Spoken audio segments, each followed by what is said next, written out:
Nice. Hello and welcome to another Legacy Thursdays with Dukes on Twitch.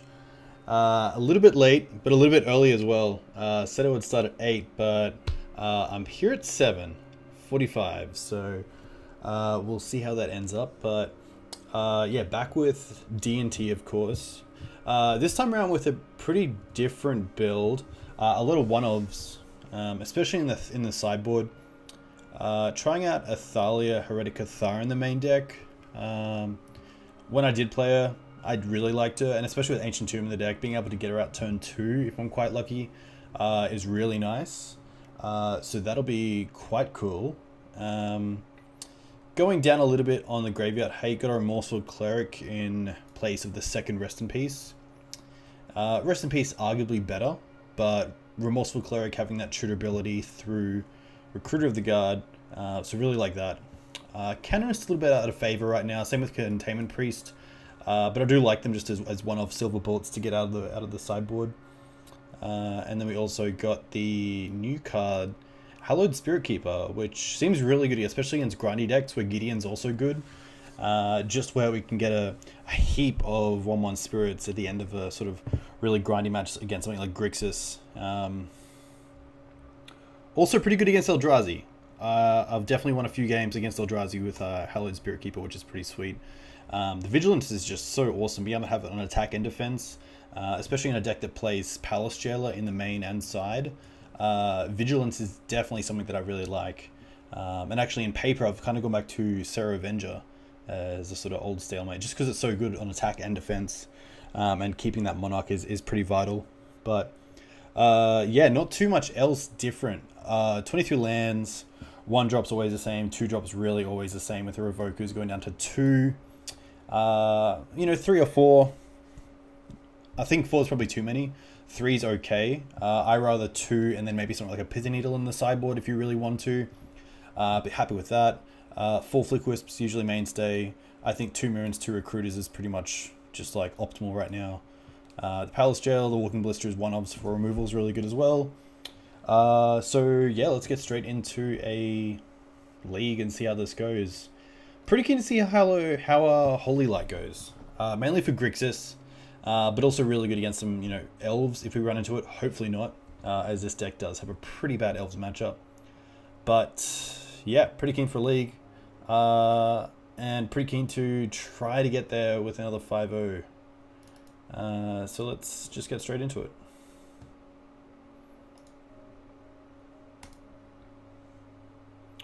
Play points. Really liking the deck. So much fun. So many lines to take. It's only one color, but there's just an enormous amount of different ways you can play the games that you come up against. Even if you do have a pretty stale sort of local scene, it is a deck that plays a lot of stuff. Aina 31, yeah. So MTG Made's been kind enough to give me my own discount code, which is really cool. So for anyone wanting singles through MTG Made, you do get 5% off if you use my code. This hand's okay. It's a little annoying having so many 3-drops, 2 of which are double white, but I'm pretty happy with this hand. Turn 1 Mum, turn 2 Port is pretty good, and allows us to play a bit of a slow game against a fair deck. Against an unfair deck, this hand is a little bit worse, but we'll see how we go. Inquisition, interesting. So perhaps a bug deck, perhaps a Grixis deck. This could even be Esper. There's a lot of Esper decks running around. Inquisition just being there as sort of the 3rd or 4th Thoughtseize, where you're not wanting to lose too much life. But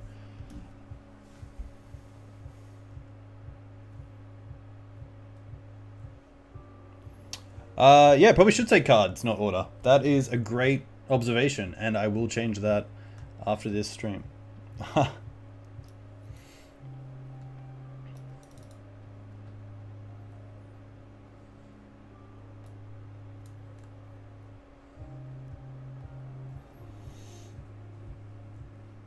Whoa.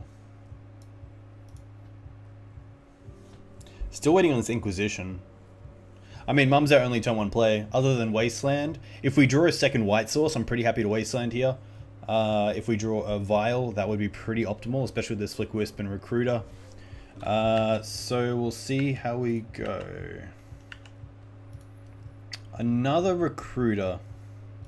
So because we have so many 3-drops, I don't think Wastelanding here is that great. I'd most likely rather just play this Plains and pass and keep up the mana.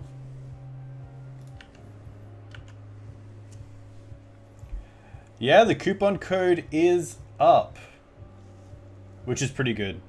So we'll see how that ends up. MTG Mate, of course, pretty good sponsor of me, of this. So yeah, very happy to have them on board. Inquisition and Ponder. Okay. So still we don't know too much about the deck. I don't believe, say, Storm would be running Inquisition over Thoughtseize, so I think we can rule out Storm. This could most likely just be a mid-range deck in bug-ish colors.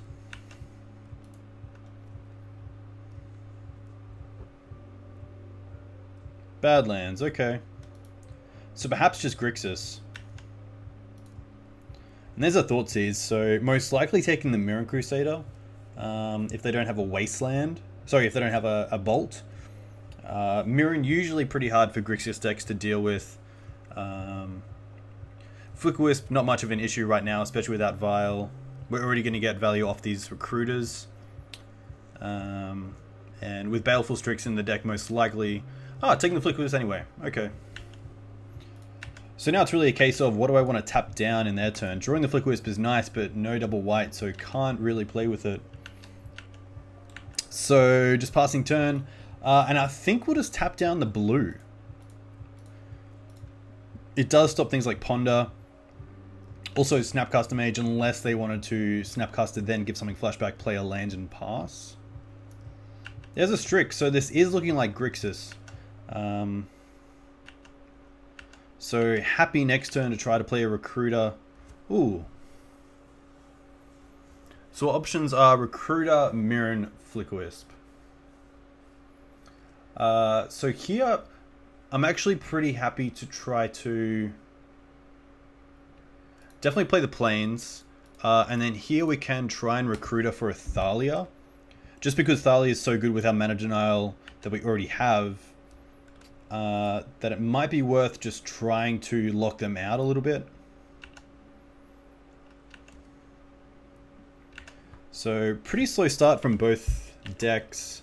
Just hoping here not for a Jace. So Jace is off. Next worst threat is definitely Liliana Last Hope, which would be pretty rough. Kozilek's Return as well. Still pretty good when you can kill a creature and make me discard.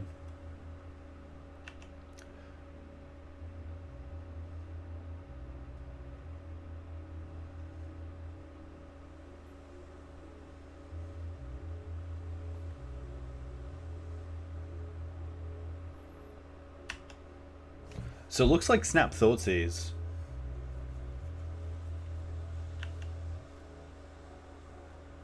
And it's going to be Snap Inquisition, which is fair enough.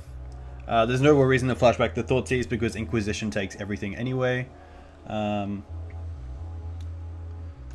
goes the Thalia. Which would still be a great draw if I get to.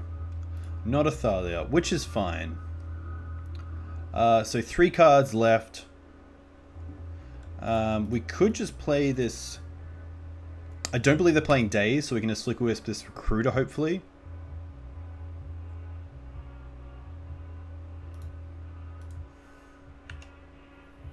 Which is great.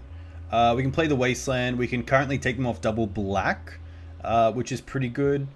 I probably care about double blue as well, which I can't really take them off. So I'm just going to hit the Underground Sea.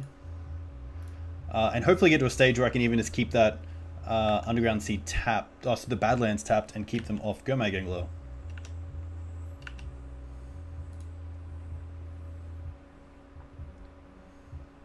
Could also get Walking Ballista here. Or the Palace Jailer. I think I'm going to go Palace Jailer and try to hit this Baleful Strix. Just because we do have some pretty good options if we start drawing cards.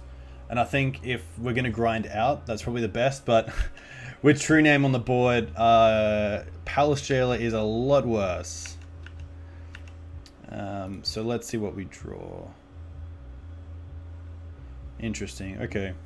So if I recruit here for something like a Stoneforge Mystic, it's not going to do a lot. I could also just try to race them. They are a lot lower. So I could play the Plains here, try to Palace Jailer the Strix, and just try to beat through that way.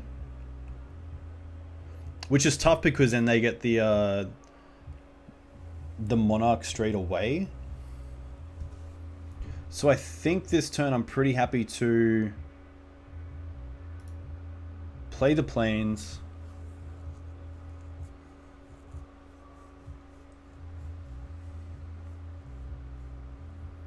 If they play another Baleful Strix, it's pretty rough. So I think I'm just going to...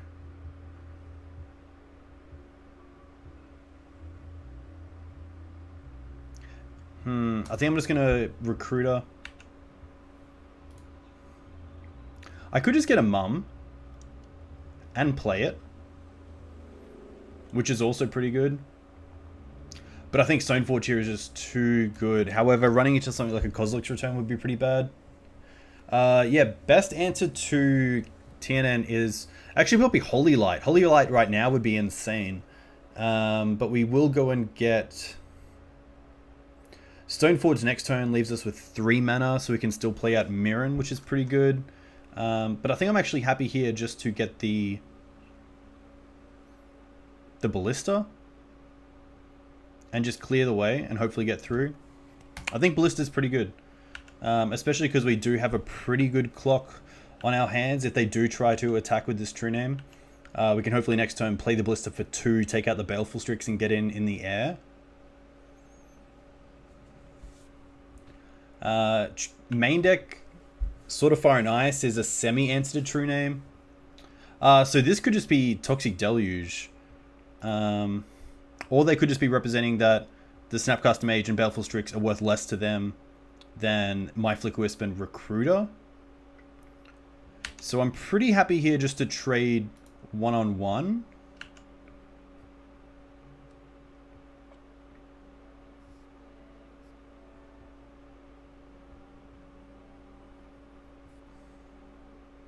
I think they realize that I have the clock with Flicker Wisp, so they have to get me down to at least below.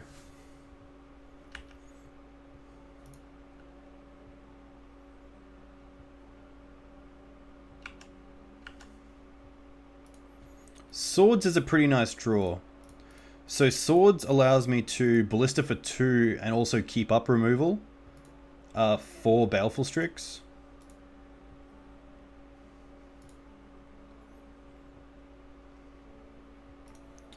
Nice. So we're going to kill this Strix right now. And then get in for 4, which is quite nice.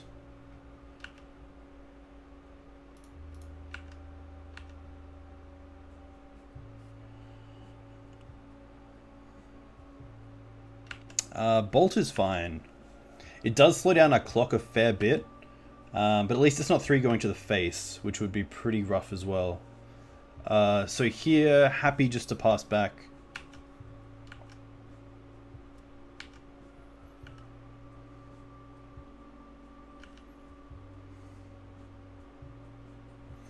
So if we go down to 12 here, the True Name itself is a 4-turn clock.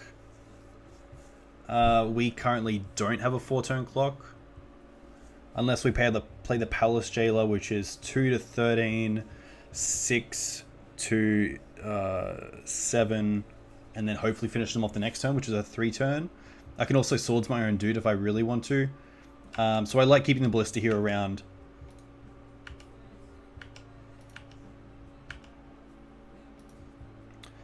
Another Mirren. Okay. Let's go to combat first and see what happens. Of course, I can't play both Mirrens because I only have 3 white.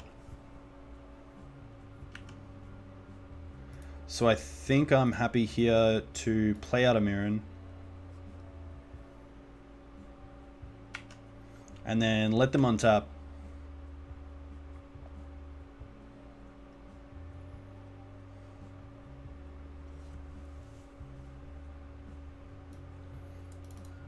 Burn to the face can really change things up, but I'm pretty happy here to tap down their Badlands.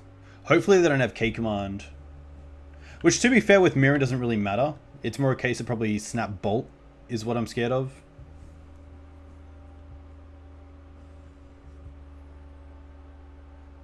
I just hope they get to a point where they believe they can't beat the race and keep the true name back.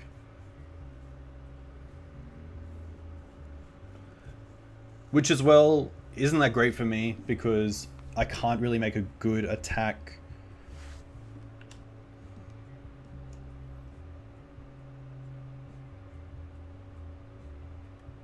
This could just be like Jace bounce Mirren, which would be pretty rough.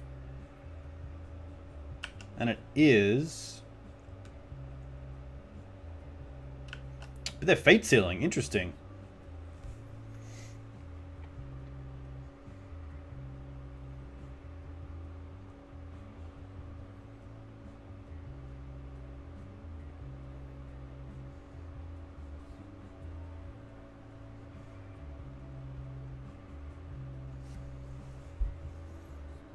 So they currently have a 4-turn clock. 3-turn clock. And if I take out the Strix now, it changes to a 4-turn, which is pretty good. So perhaps I should just use this Ballista pre-damage on the Baleful Strix. With the Mirrens, further Strixes aren't much of an issue. But then it allows me to get a next turn for 6 and put him to a 1-turn clock if I play the Mirren, and then also have Swords backup just in case. Wow, no attacks. Mum, a pretty awesome draw there. So I think I'm happy to force them to attack if I play the Palace Jailer next turn. It's just a matter of if they've drawn into Toxic Deluge, that's pretty rough. If they can swing in with True Name, take the Monarch, and then swing back, and then I can't swing back because I have no creatures left. So let's go with Mum.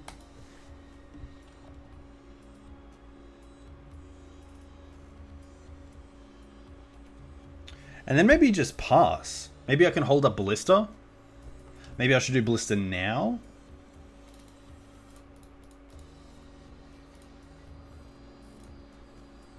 I think that's good enough.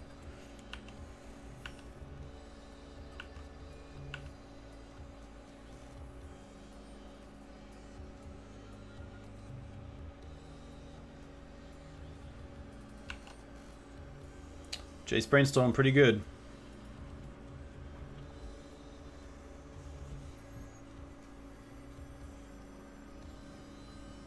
Another true name from them would be pretty rough. I'm not sure how many they play.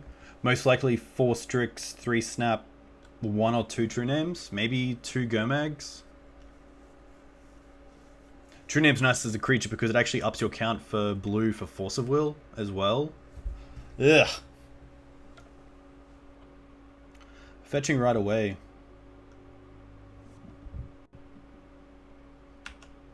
Another Brainstorm.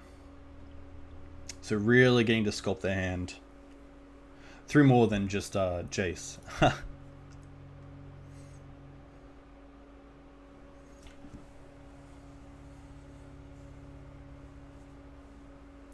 So is it correct next turn to try to get Mirren through to kill the Jace and take a Ballista counter off? To try to kill the Jace? I think if they attack, that'll tell me a lot about if that Jace is worth it or not.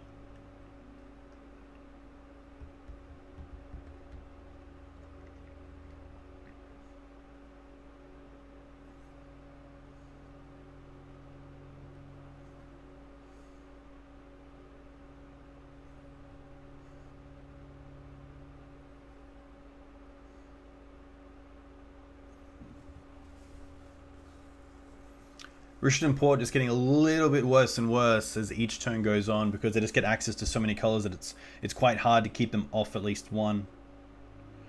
Hemdaturak's pretty good. Leaves me with the Palace Jailer.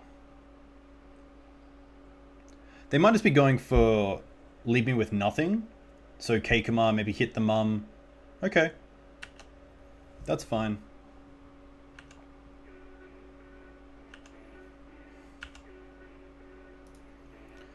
Planes. One card left.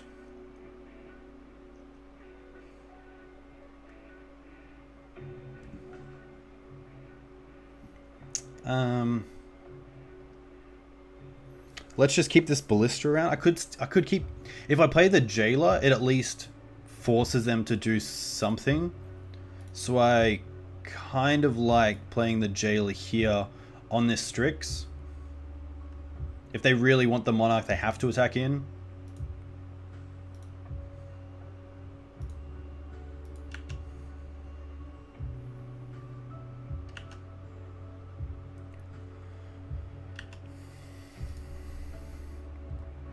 So there's no good attacks currently, so there's no point attacking in, sadly.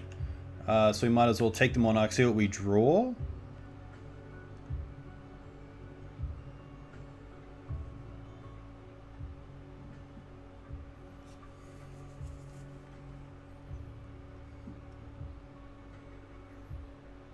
It's always tough playing a Palace Jailer in the face. Wasteland's not too bad. In the face of a true name. Ugh. So let's just go here and tap down a Volk. I can't really hit him off a land, so there's no real good targets right now. Off a color, sorry. This could just be a Snapcaster.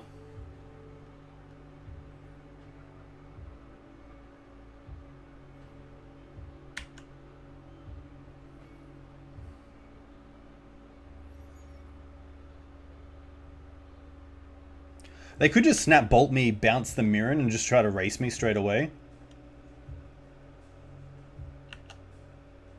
But they're going to hit the Mirren, okay. Of course, I can't bounce the Snapcaster actually, because we can kill it with Walking Blister in response to the bounce. Fetching straight away, so they knew what was there. They knew what that was. They knew what was there with the Brainstorm, I believe.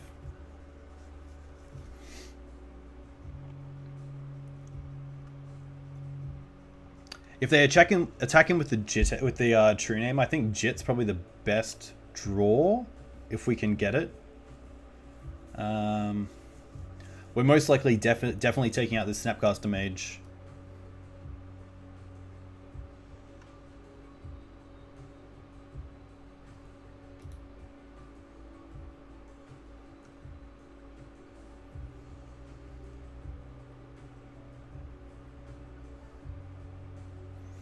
Sword of Fire and Arts at the top as well would be really nice. Could also draw Snapcaster Mage. So they're going after the Ballista. So we'll definitely kill the Snapcaster.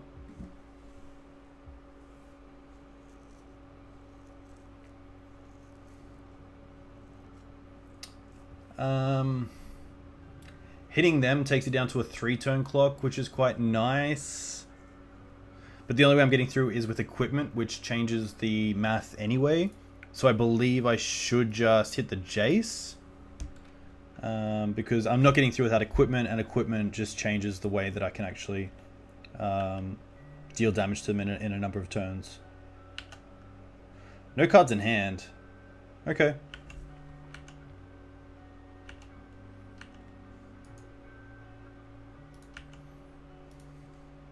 Ah, they get the Strix back, of course. That's pretty good. So they get 2 cards off that. That's pretty rough. Wow, okay.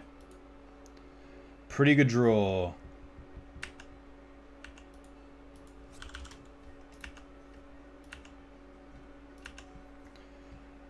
That's not going to get us there, so I'm going to concede this game. Pretty rough, but we do have some good sideboard cards, so... Jailer can come out in the face of True Name. The Council of Judgments are great for True Name and Planeswalkers. Holy Light's pretty good. Hallowed Spirit Keeper's really good. I don't mind Remorseful Cleric. Let's see what we can take out. This is always a tough one. Perhaps it's the Flicker Wisps. They're not the greatest in this matchup. One Thalia as well can probably come out. And we can also probably drop 2 swords. So that actually allows us to bring in something like a Gideon, which is pretty good. So pretty happy with this setup right now. Canonist is pretty good against Snapcaster. So I'm actually kind of keen just to bring in 1. And in that case, I'm probably happy just to drop a land and go down with Caracas. So yeah, this looks pretty good. Hopefully. I would love to play first. Sadly, it's a double Wasteland hand, so I'm not going to keep this. So we'll mulligan this. No lands is just as bad. So we'll go down to 5. Really not 2 hands that I wanted to see. We've got to keep this. Flicker Wisp doesn't do too much right now, so put that on the bottom. And just go ahead with probably land into Port Pass. So hand disruption here, really good for them, especially when I'm down to 5. Not too much that I can do.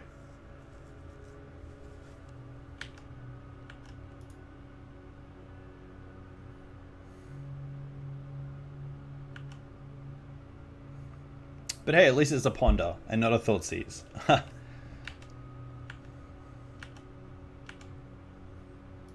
Chose to shuffle. Interesting. So here I'm pretty happy just to play the Plains and play this Canonist. Keep everything quite fair.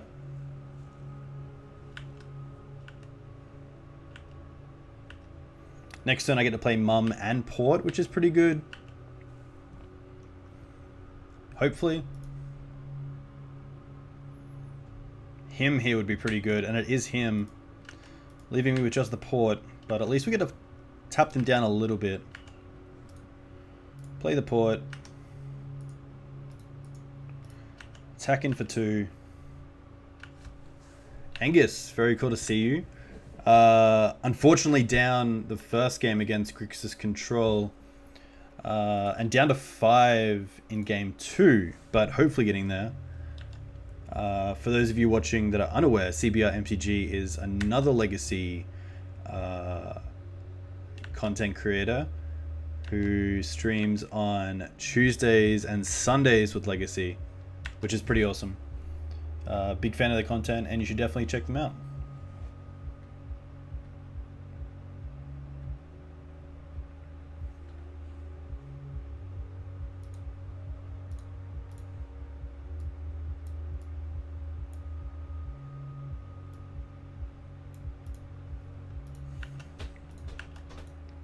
So here at least we have something that we can tap down. So pretty happy here just to play the Thalia and then try to keep him off red the next turn. It was a late start, so was pretty happy to actually try to keep it to 8 o'clock tonight. Might even try doing that for a little bit.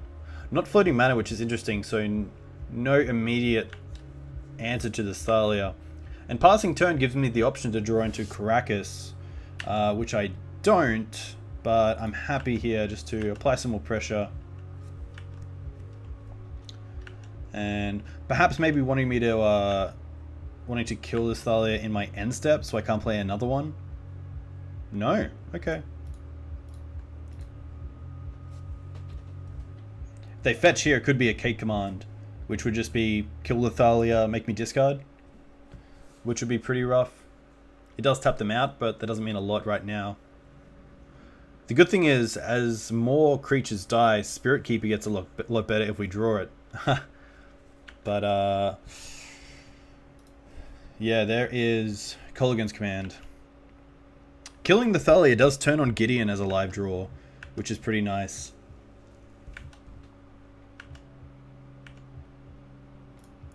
Just another Thalia, which isn't that bad. It's quite annoying for them.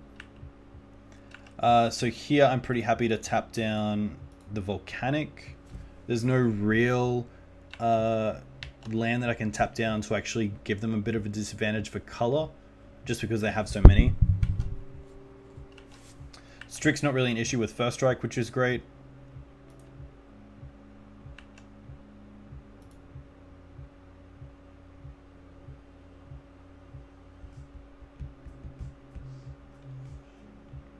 Palace Jail off the top would be pretty awesome. Getting cards back in hand is pretty vital for this sort of matchup. Especially when Grixis can just grind so well.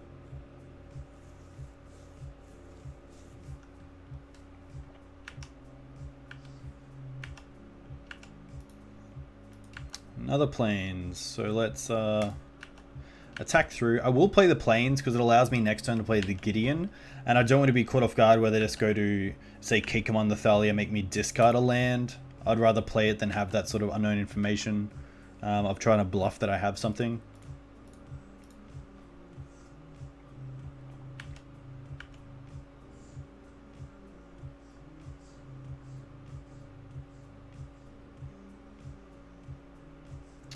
Liliana Last Hope's pretty good.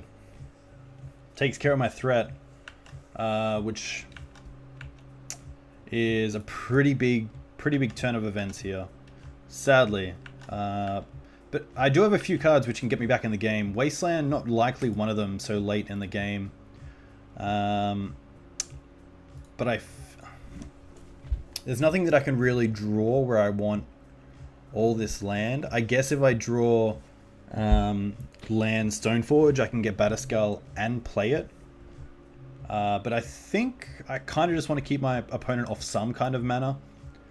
So we'll start going for the Underground Seas and then go from there. But it's going to be rough with this Liliana Last Hope on the field because it turns off a lot of my creatures, threats and protection in Mother of Runes or.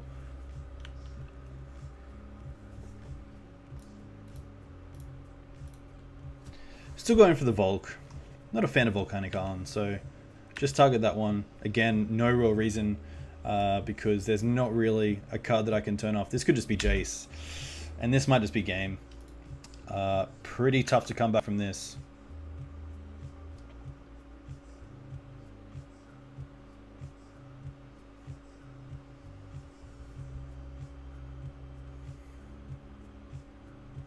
The double Wasteland hand into no land is just pretty hard to come back from against Grixis. Especially not having Vile starts is just so different for this deck. Prelate doesn't do a lot here. So we're just going to buy some time and go straight to game 2. So not the start that we really wanted. Grixis, definitely a hard matchup. Just so much removal and so much grind that especially the main deck True Name is just a little bit too hard to get through. But yeah, not too much Grixis in my local area, which is Brisbane, Australia, which is great. A big fan of that. Although the store owner of one of the LGSs is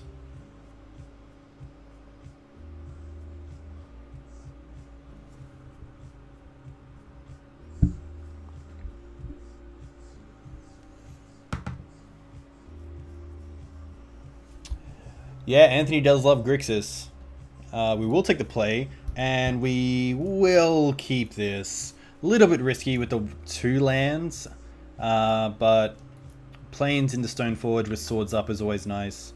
This hand's probably pretty weak to Storm or other fast combo, but happy to keep this after some of the hands that we've seen already. Tundra, okay. If I draw a land here,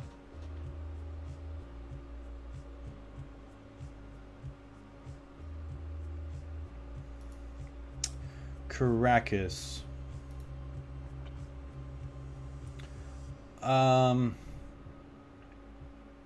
I think I'm happy to try to play around play around Spell Snare and Swords off this Tundra.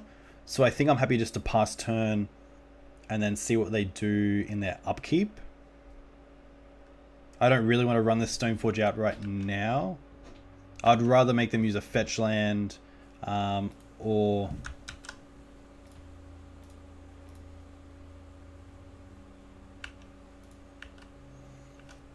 play a basic and then let me play this turn 2 Stoneforge. So we'll still get hit by Spell Snare if they have it. But happy here now just to play this Stoneforge and hopefully see it resolve.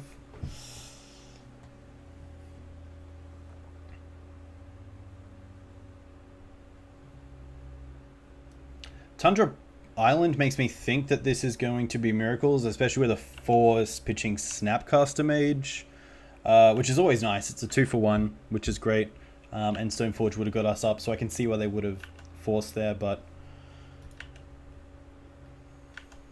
So now they do have Counterspell up as well, which is a little bit rough. So happy to bag this Wasteland to see if they go for a Tundra, play this Caracas, and just play out this Recruiter of the Guard. Nice. With Caracas down, I'm pretty happy here to get... Maybe Thalia... Probably play it safe and get the little Thalia. So next turn we can Wasteland, play Thalia, and also hold up Caracas, which is pretty amazing. They could, say, untap, play a land, and go for back to basics if they play it, taking us off Caracas, but I don't think that's going to be a play, especially now that they've pondered. So, looking pretty good, even though the Stoneforge got forced, which was our sort of main beater. Happy with this. Could definitely Recruiter to get Recruiter as well, but I think here I'm happy to try to play this Thalia. Whoa, come straight down. Play this Wasteland. And now just attack in. They could say Ambush Viper with a Snapcaster Mage, but it's not so bad here. And nothing in their draw step, which is great as well. But yeah, Recruiter, get Recruiter, get Recruiter. I only played the 2, but Recruiter get Recruiter is pretty good. Also, Katzen Shizi. Sorry if I said that wrong. The deck list can actually be seen on screen. So if you hover over the cards, the Cardboard Live feature, you can click on that, and it will actually bring out the deck list, which also shows you each card, which is really cool. So if you can't see that, let me know, but you should be able to see it on the stream. It's just sort of 3 magic cards on top of each other.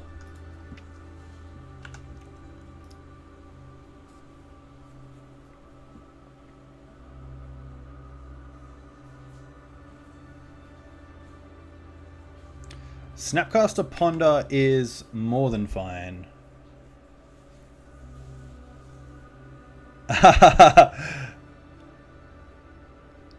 Katzen Schisms. Yeah, I will definitely need those German lessons, sadly. So one other cool thing is here, with the Flashback Ponder, I get to play this Walking Ballista for 2 with Force Protection because of the Thalia, and then also take care of the Snapcaster Mage while leaving the Ballista around.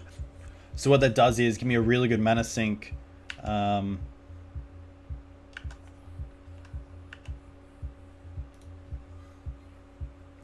Recruiter of the Guard.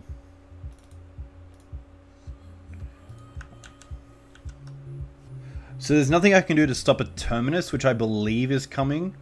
So maybe I don't want to play the Ballista now and keep Caracas up.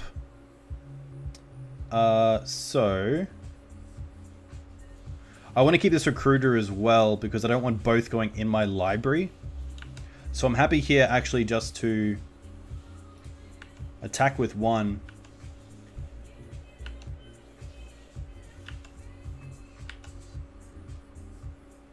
And just in case they don't have Terminus, I might play out this Flickerwisp here on this recruiter.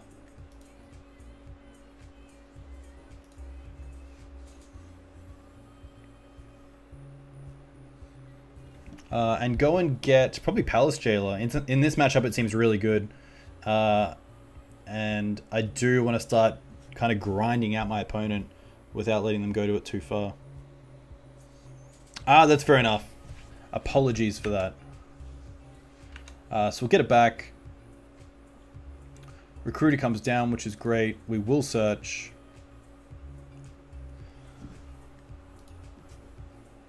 And we'll go for Palace Jailer. A little bit greedy, maybe, but here hopefully we get to see a Terminus. Well, not hopefully. Oh, gone to the main step, so perhaps not.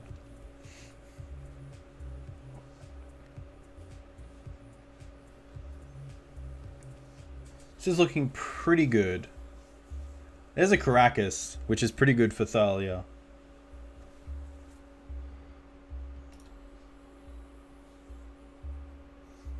But it'll be interesting to see what they have this turn. Even if it's Jace, it's not living a long life. Because they tap out, it goes to 5 perhaps. I get to deal with the Snapcaster Mage. Returning, that's fine.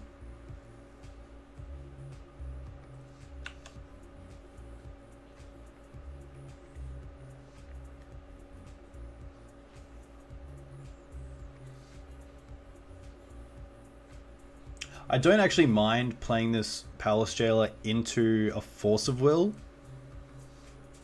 This could just be a Mentor. Double white Stoneforge. Interesting, okay. So we do have the swords, which is nice. Gets Jitte. So they have 4 cards in Jitte.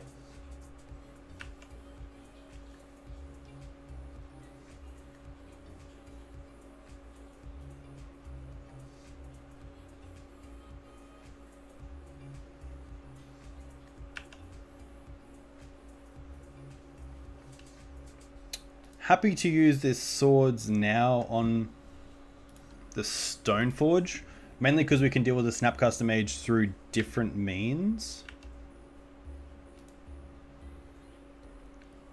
There's a port, which is nice. So we can...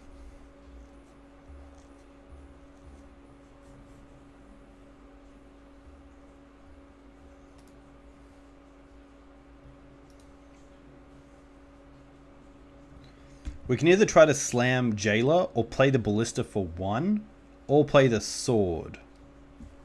So there's definitely a few options. We could play the sword and then try to play the Thalia. It's tough because they have the Caracas. I kind of like the output of just slamming Jailer and seeing what happens.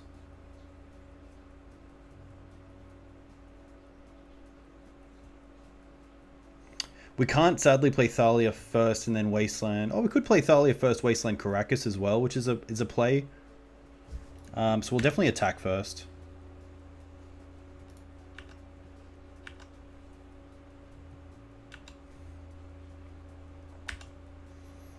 So let's go with the safe player. Let's play Thalia.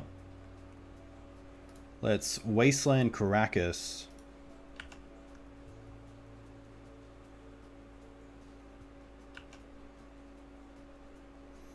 And now we can see, I don't mind using, I don't mind turning off Caracas to tap down, say, a Plains. Does stop Council's Judgment, which is nice. They didn't float as well, so it means that maybe they don't have Swords to Plowshares in hand. Just being able to stop this Jitte for a little while is quite nice.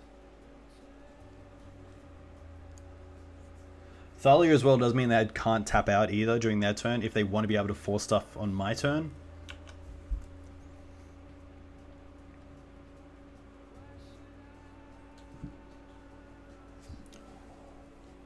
Four mana could mean Council's Judgment, which is fair enough. It'll be interesting to see what they actually play around with. They name Thalia, we name Thalia.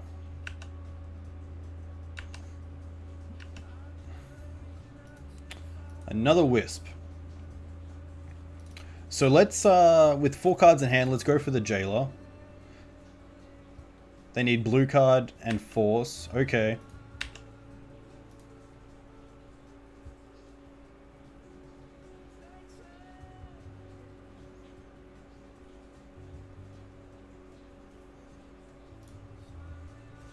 So they do have the Jit. So I like keeping back Recruiter just in case I can block with it.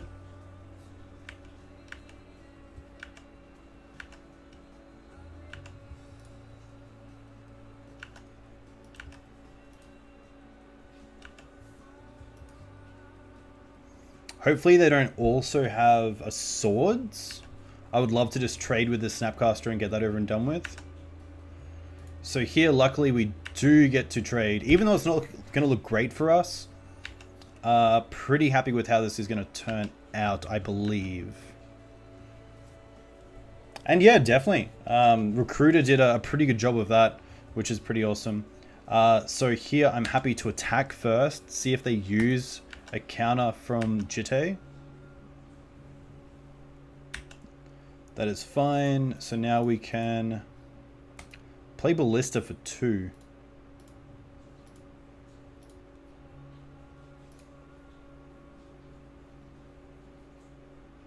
Cool. I'm going to leave this Caracas around just in case next turn I want to maybe play the Sword and equip. I'll still have 5 mana. There's no real point playing it right now.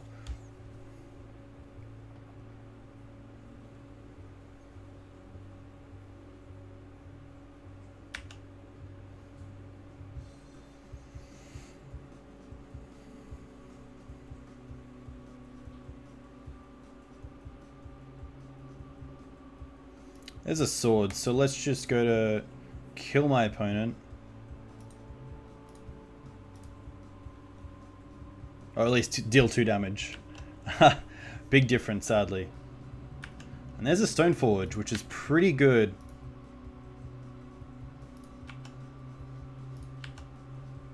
So we're going to have to draw something pretty good here. Wasteland doesn't really cut it.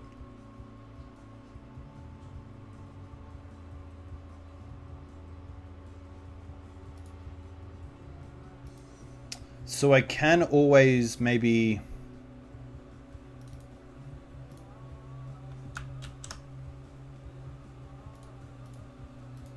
play Recruiter.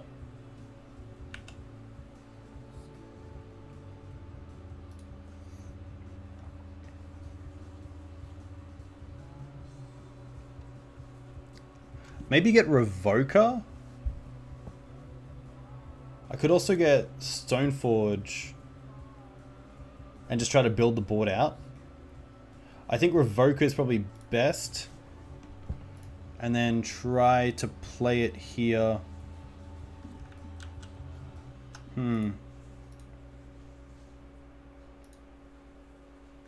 We haven't played a land for turn yet.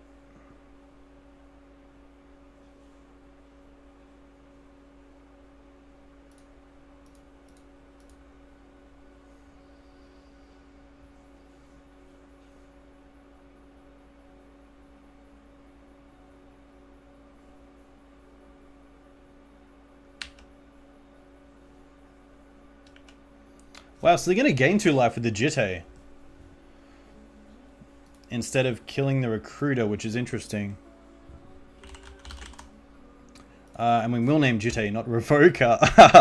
Of course, but yeah, the opponent there obviously showing that he did not mean to not play the Jitte. Rashad, thank you very much for letting me know. Because what I could have done is actually play the second Caracas for mana, left the Wasteland up to hit the Tundra, so they couldn't next turn without a land drop play the Sword and equip it and swing.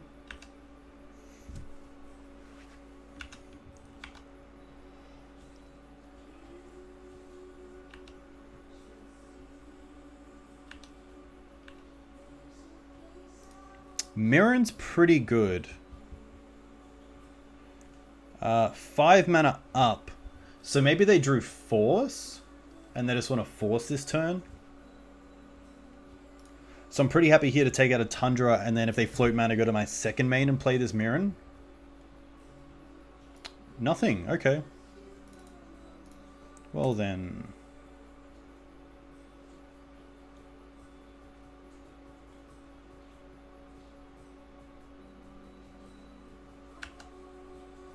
If they have Batterskull, that's pretty rough. I can't really attack into it, so let's just pass turn. I might actually play the Caracas, even though it takes me off 5 mana next turn to play this sword and swing. It allows me to port, which I think is still pretty good here. So we'll let them untap, or at least let them put something in. It is Batterskull, so luckily we didn't try to get in there. Now we will tap down. If we tap down a white, they'll probably use it on the Stoneforge, so let's go after an island.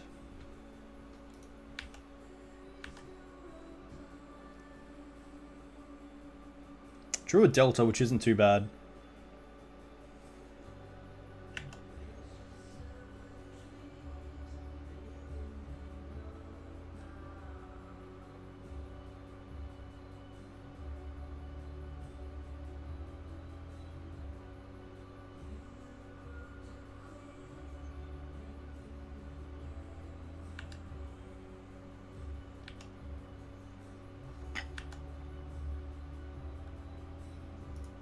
Vile.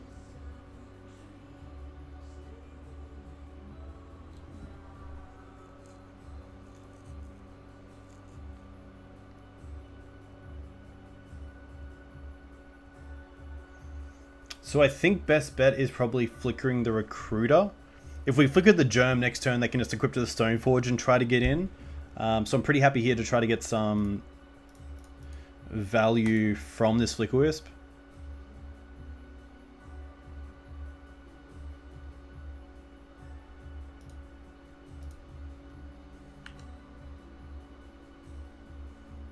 I could have also attacked with the Mirren and then flickered it back, but then they are open to just equipping to the Stoneforge and getting in.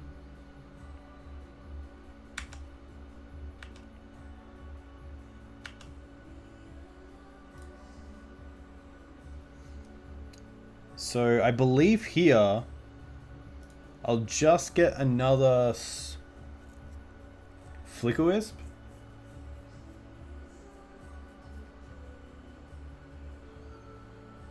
I think it's most likely best. They already have all their equipment, so there's no point not flickering the Stoneforge if needed. They're not going to get any sort of additional gain from it because they've got nothing to search up, which is great. They might here try to equip the sword to the Stoneforge and get in.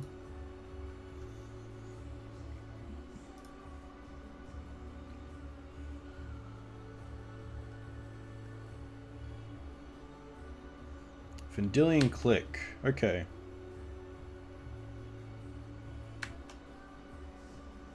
Targeting me. Most likely taking the sword because otherwise it's just game next turn.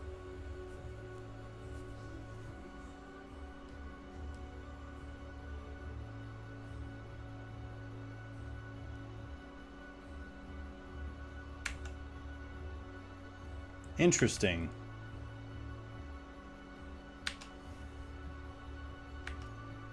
I do get to return the click with the Caracas. So not too sure why they did that. So I think I'm pretty happy to return the click here.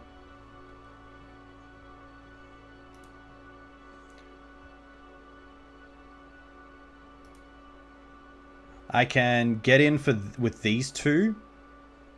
They have to block with the Stoneforge. And then hopefully I can flicker the Mirren back to block the Batterskull. So let's do this.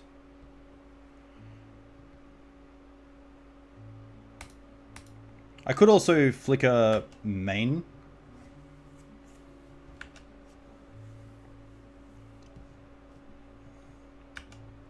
They had to block, so really what I should have done is actually flickered main step to make sure they didn't have a force. Oh, still in damage, my friend. Don't do that again. So let's go to the main step, and then here we can play Flicker Wisp.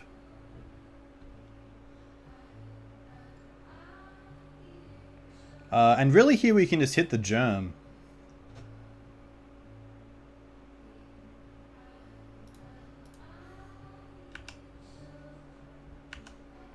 And really just hope we dodge Terminus, if they play it. This seems more like a blue-white Stoneblade deck, so I'm assuming not. But it will be interesting to see what happens. And there it is. Nice. So going to sideboard, I don't really like the Mirren. I don't mind the Revokers. The Prelate's probably not as great. I didn't see True Name, but I would be weary, so I might keep just one Jailer in and one out. Holy Light seems really good against Snapcaster Mages and Vendilion Click. They might take the Click out, but Gideon seems really good. Council Judgment is always great against these sort of decks. I don't mind dropping...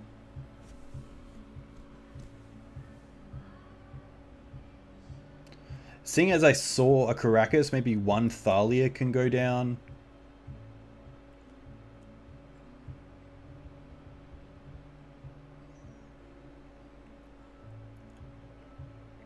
They did counter the Palace Jailer, which I guess was right at that occurrence because they had nothing else really to gain. They really wanted to get that Stoneforge in with the Jit. I kind of like going under 2 and bringing in a Canonist just to keep us on par with sort of one-on-one. It's really good against Snapcaster, of course. So maybe a Swords can go down and we can just stick with this. I think we got the Holy Light as sort of a catch-all with equipment featuring creatures. Relic Water doesn't seem too bad as well, as at least some sort of hit. So maybe a Flicker Wisp can go out, and we're going to stick down to this. So hopefully we get a turn 1 Vial. I would love a turn 1 Vial. They probably brought in Disenchants and EEs, but you know, a turn 1 Vial will be really nice. And, you know, ask and you shall receive. So, not here, but this hand seems fine.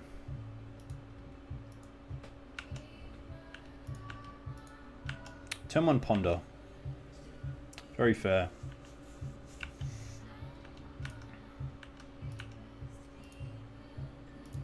Snow-covered Plains Pass. Most likely turn 2 Thalia.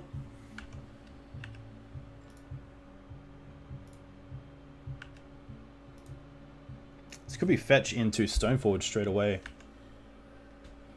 Going for a non-basic, which is pretty interesting. Getting Batterskull, okay.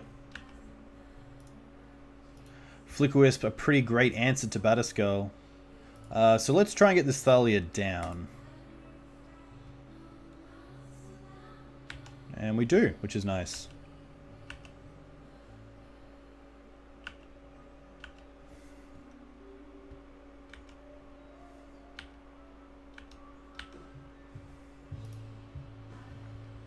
Vial, interesting.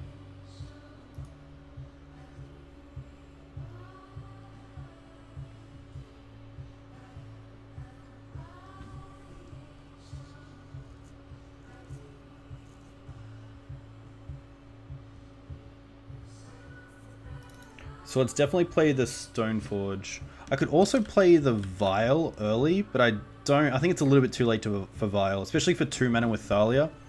I'd rather get the Stoneforge into play and then probably Wasteland their Tundra. So let's play the Stoneforge.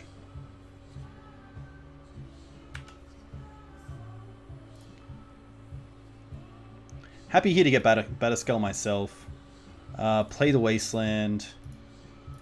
Wasteland them before combat, just to make sure that they put the base Batterskull in, of course.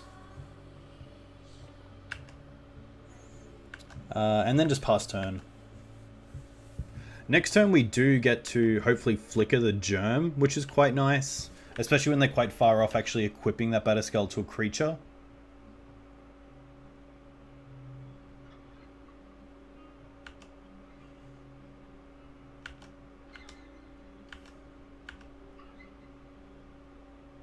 Tapping out, interesting. Maybe this is a click.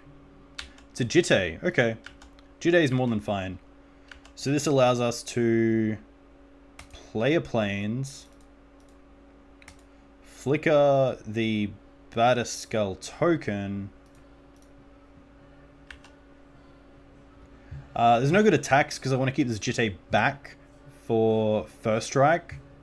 So happy here just to pass.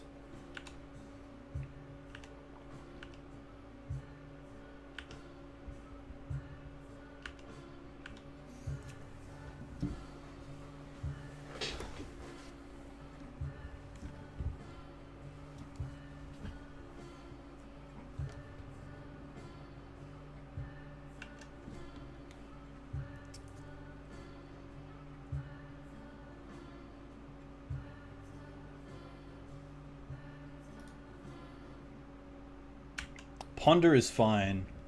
Maybe finding a fourth land. Next turn we get to port and put in Batterskull end step, which is pretty awesome.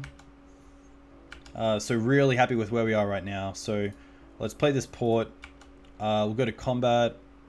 We can swing in with Flicker Wisp.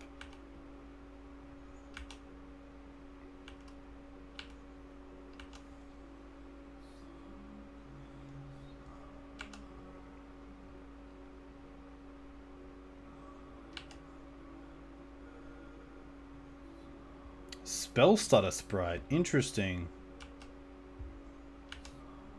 So they still won't be able to equip in the air, which is nice because we can tap down this plains. But they can get in with Jitte.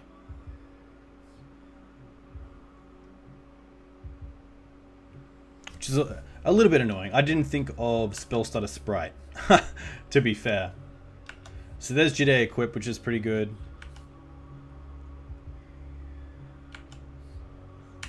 If they use their counters right away, I can put in this sword and try to get on a Flicker Wisp.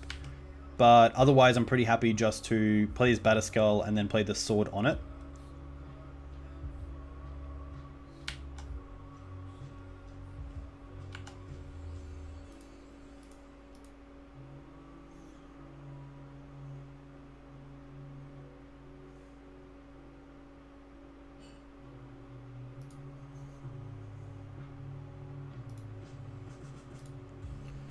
Batterskull in play, which is nice.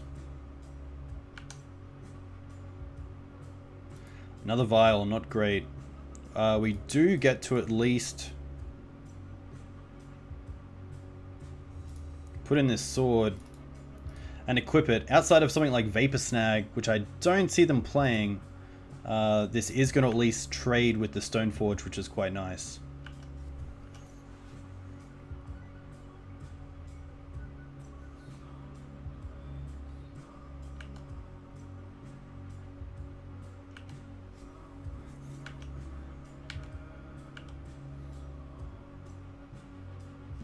So Vial kind of coming at the wrong time, which is pretty rough, but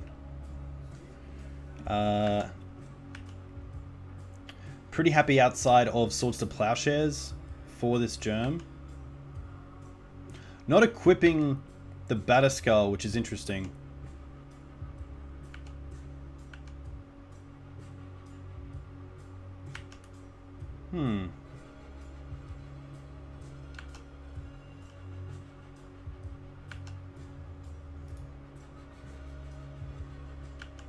That's still pretty good.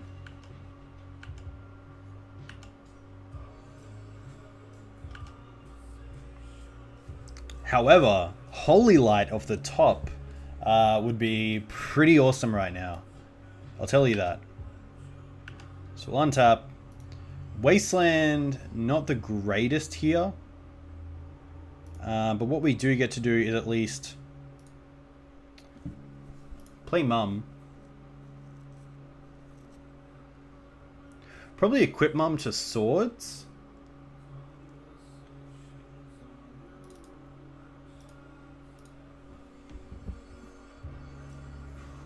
And now it's a case of probably keeping these vials in hand to keep my opponent off land into equip Batterskull on the Spellstutter.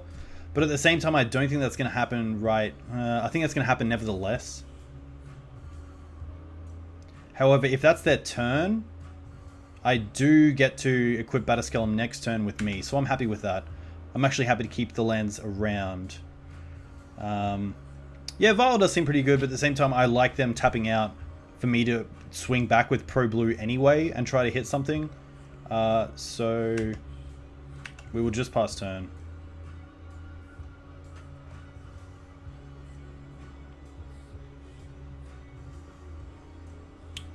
We'll tap down their only white source, so they have to fetch for a white source if they need it. And they have the swords, which is pretty rough.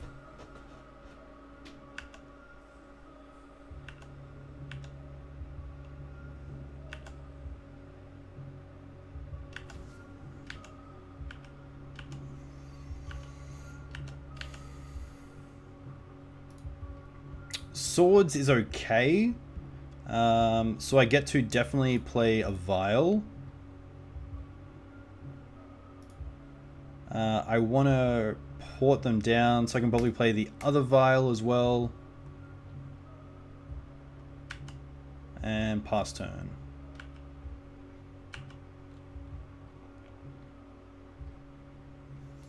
Upkeep will tap down this Plains. Containment Priest is fine. Not sure why they showed me that. Like, using your mana is inefficiently is good. But I kind of like just probably stopping this Jit right now, hopefully. Taking the damage.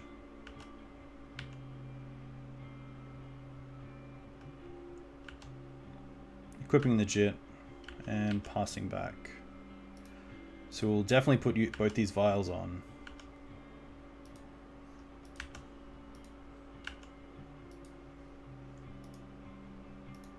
Fourth Vial isn't great. We're just going to concede this game because we do have a bit of a time issue. Seeing that they are quite creature heavy, I'm happy to bring back this fourth sword. Probably bring back the third Stoneforge on the play. Maybe take out one more Flicker Wisp. And connect for achieved. Very true. Really like this Blister. Really like the Holy Light. Not too much else I'd change. 61 cards in the main is a little bit rough.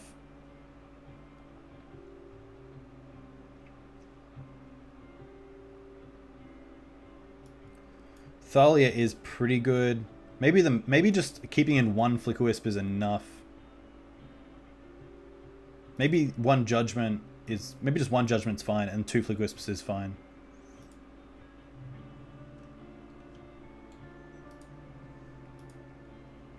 Not the greatest, but we'll keep it and run with it.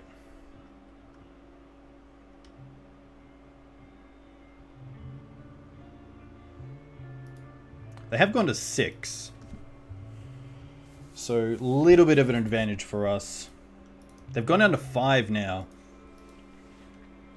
So, we'll play our Plains and pass. They do have 3 minutes on us, so we will have to win this one in a pretty timely fashion.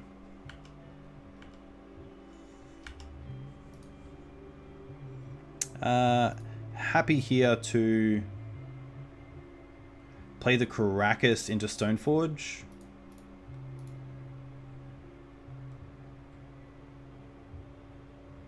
They fetch and response, they might have nothing. Okay, let's just go for Batterskull. I feel like if they're down to 5, we really have to put some pressure on and make them have it in a way. Ooh, Tundra. Tundra Pass would have been really good because it allows us to... Oh, there's another Stoneforge. Okay.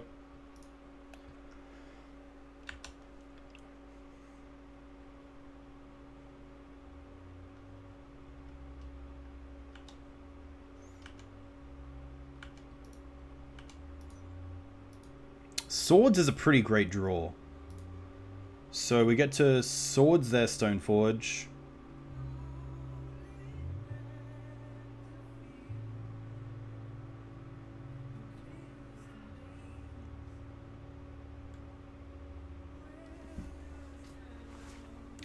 They're going to force it.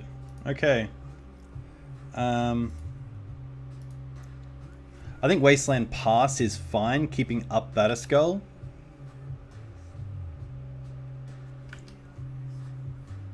Could definitely Wasteland them, but happy not to, because we could, say, put in Batterskull end step, Wasteland them in our turn, draw a land, and flicker with the token as well, because I put it in response.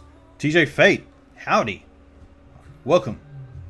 We are down a game against, or down a match I should say, against Grixis, and 1-1 against Miracles right now.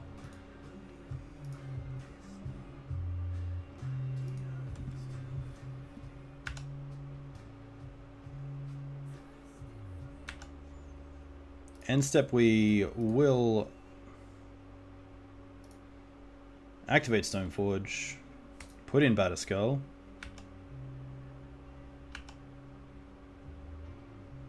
Port's pretty good.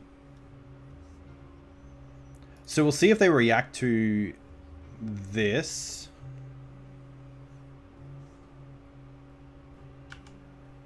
They don't, which is fine.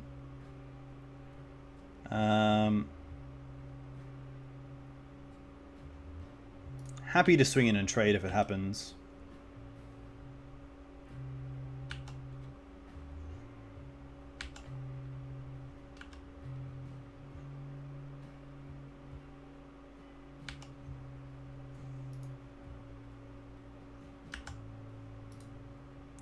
Play this port, and most likely flicker our Batterskull.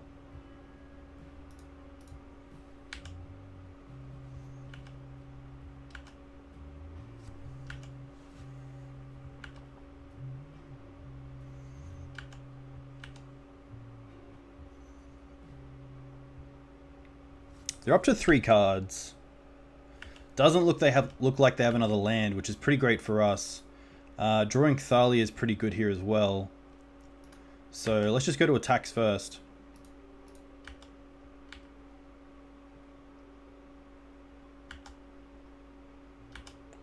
And wow, nothing. So going to play this Thalia. Oh, they do have Caracas. So let's have a think about this. Perhaps it's best just to pass and port them in their turn.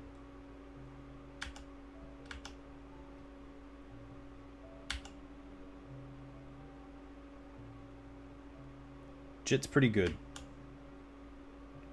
Upkeep, we'll tap them off the Caracas. See if they can't draw a land.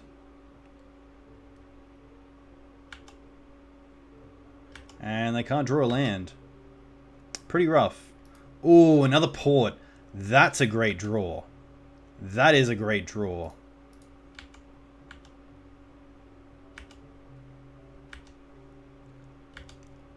Happy just to pass back. Could have played the Jit there and gone after their creature, but happy just to play the long game here and tap them off their mana. So it's looking pretty good for us. Next turn we have lethal if we really want to.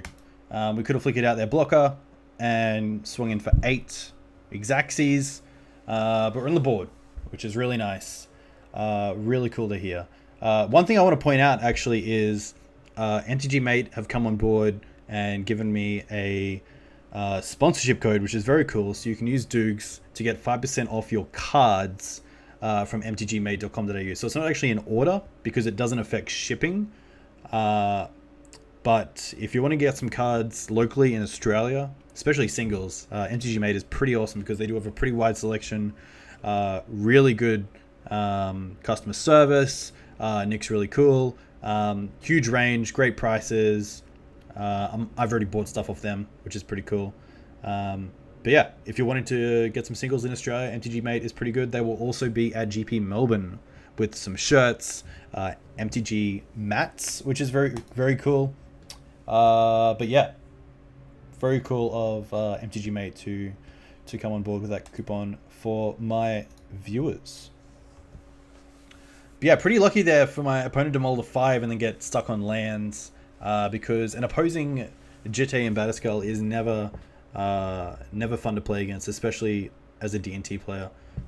Jit can just rip through my board pretty fast, And Batterskull can really stop me from being able to clock my opponent out before they really get on top. But we are up to game 3. Waiting for my opponent. Hopefully get the draw. No, hopefully get the play. Hey, there we go. Hopefully get Aether Vial in hand with the Plains. Ah, close. We'll keep this. Turn 1 Mum, turn 2 Port. Pretty good. Happy to go Plains, Mother Runes. Yamaru.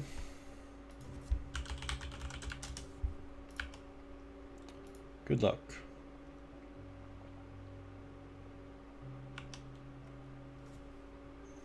Bloodstained Maya.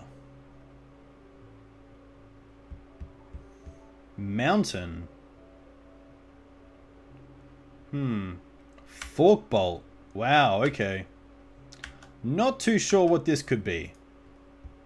There's a Caracas, which lines up pretty well with this Thalia. So let's just play this port and pass back. Could be Burn, but I don't believe Burn really plays fetches. You'd rather just play mountains, to be fair. Fetching for a basic mountain. Volcanic Island, there we go. Is this Rug? Soulscar Mage. Okay. Okay. Happy here just to probably play out this Thalia. However, we could also...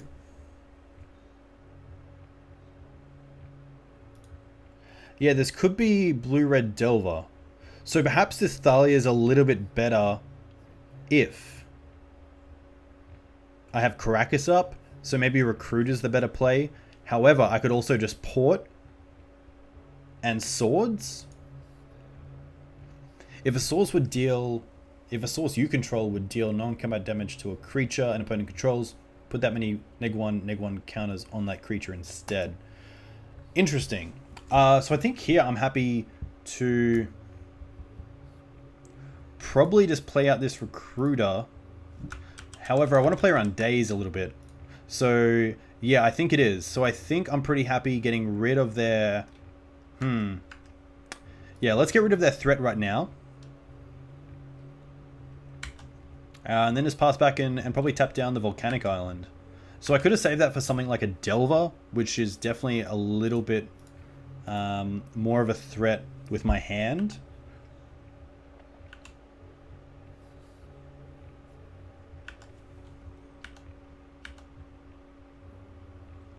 Alright, so let's play this Caracas and let's try to get this Thalia down.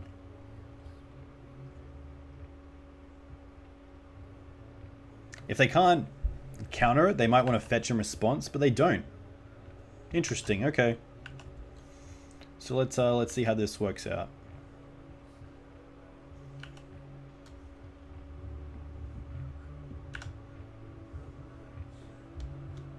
Six cards in hand from my opponent, so really wish they'd tap out.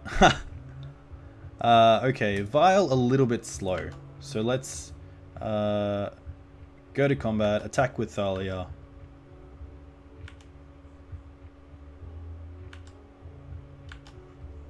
No damage, okay. I'm going to play this Jitte. Keep up Caracas and then just port them. Playing it pretty slow, but pretty happy to do it. So here we can take them off of Volcanic, which is nice. Pretty scared of True Name in this matchup if they do have it. True Name might be a little bit slow, but they might have 1 or 2 in the deck, so happy to try and play around them from having 3 mana. Yeah, they definitely have for this sort of deck. I mean, that's like land number 6 or 7 for them.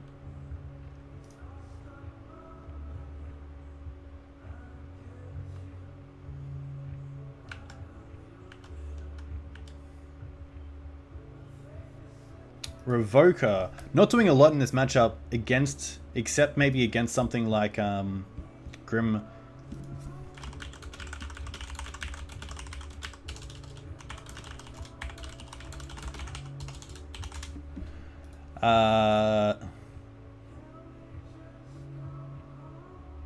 So I'm pretty happy to try to get some counters on this Jitte. Lightning Bolt. In response, let's try to return.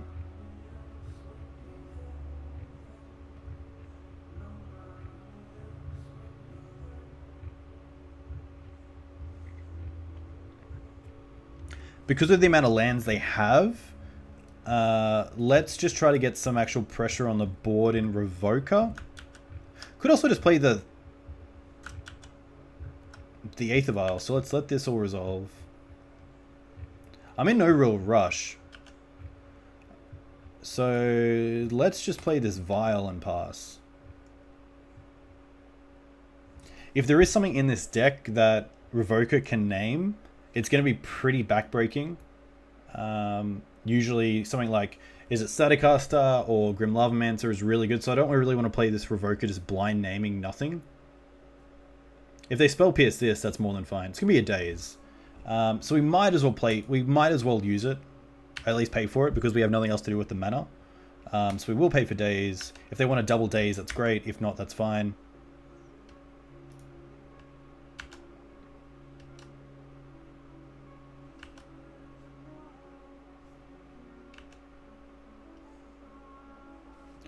My opponent realizing that Thalia is not Thalia, Guardian of Thraben.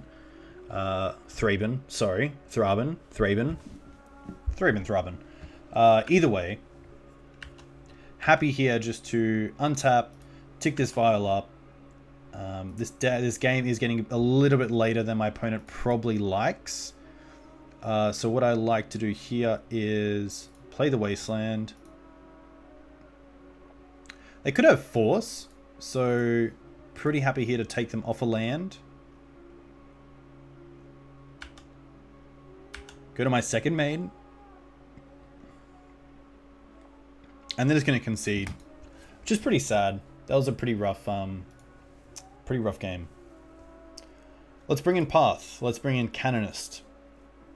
Relic Water seems okay if they're bringing in some cards like Sulfuric Vortex. I do like the Council's Judgments as just in cases. Mirren's not the greatest in these matchups. Palace Jailer, they're probably playing True Name, so I think Palace Jailer can probably come out. Spirit Keeper seems really good, which is nice. Thalia can go down to 3. Revoker can go down to 1 as a target. And we're pretty much there.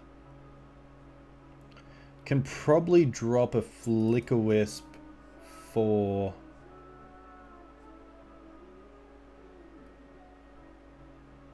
a Gideon.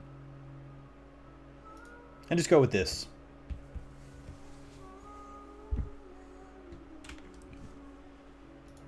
I would call this the perfect hand. Swords to Plowshares would be the cherry on top. But we have a turn 1 Vial, which is great. We have turn 2 Port, which is awesome. We then have Mum off Vial, Stoneforge off Vial, Recruiter to get whatever. We're going to keep this. The only card that can really screw this up is Daze straight away. But as we saw in the first game, fetching straight for Mountain is something this deck might want to do. Might not want to do, sorry. So they're just going to play the fetch land and pass. Another Vial, so that's actually pretty good. So we get to play the Vial. They could have brought in Smash the Smithereens actually, so maybe they'll let the Vial resolve because they have answers in their deck for it now. They could also play Crater Maker. I don't know if that's a card that this sort of deck likes as well, but that's been showing up in a few different decks, which is pretty cool. Swift Spear Brainstorm is pretty good. They did mull down to 5, which is pretty rough.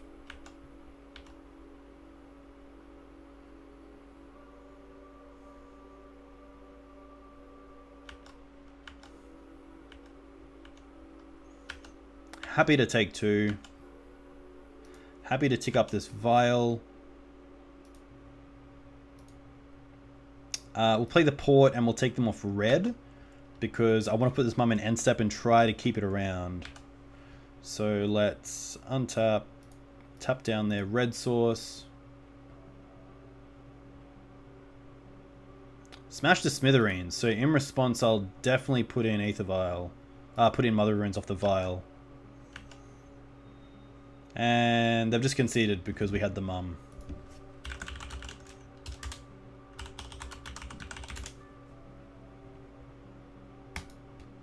But we'll take it. It's a win. So 2-1, which is quite nice. I mean, Blue Red Delver is a pretty awful matchup against Death and Taxes. Probably up there with Blue Black Shadow. Just in terms of how well D&T can kind of control the game. But post-board it can get pretty rough. But yeah, happy to get that win. I mean, 1 war and we do luckily get to go 3-2, which is always nice. But the 4-1's still on the card, so we'll aim for that, of course.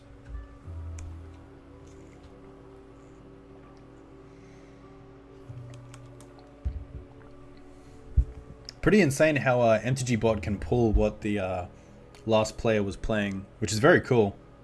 I didn't actually see that until now. But yeah, the deck so far has felt pretty nice. Perhaps the 1-ofs in the sideboard aren't the greatest, and they should be 2-ofs just for consistency reasons and seeing them without having to recruiter for them. But you know, it's really nice to have 1-ofs, especially when you do have recruiter. And a card like Ancient Tomb, so turn 2 you do have the ability to actually search up that one creature you might want.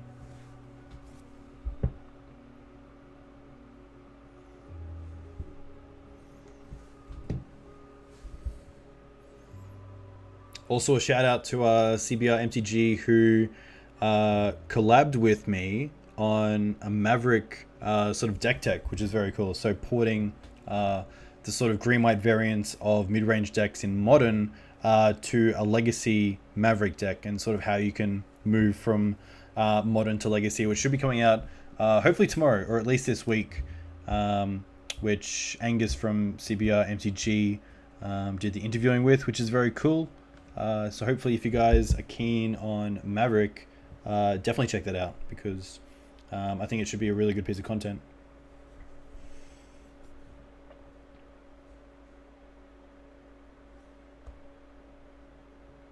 With MTG Arena now around, waiting for games kind of seems like a thing in the past. Like, if I'm in the queue for 2.5 minutes nearly on Arena, like, that just doesn't happen. I mean, one of my mates, Chris, said that, like, if you press the cancel button, you're going to find a match quicker than if you don't. This is rough. Another 1-lander with Wastelands. We're going to mulligan this. Not the greatest, but we'll keep it. Palace Jailer can go to the bottom. We really want a Plains.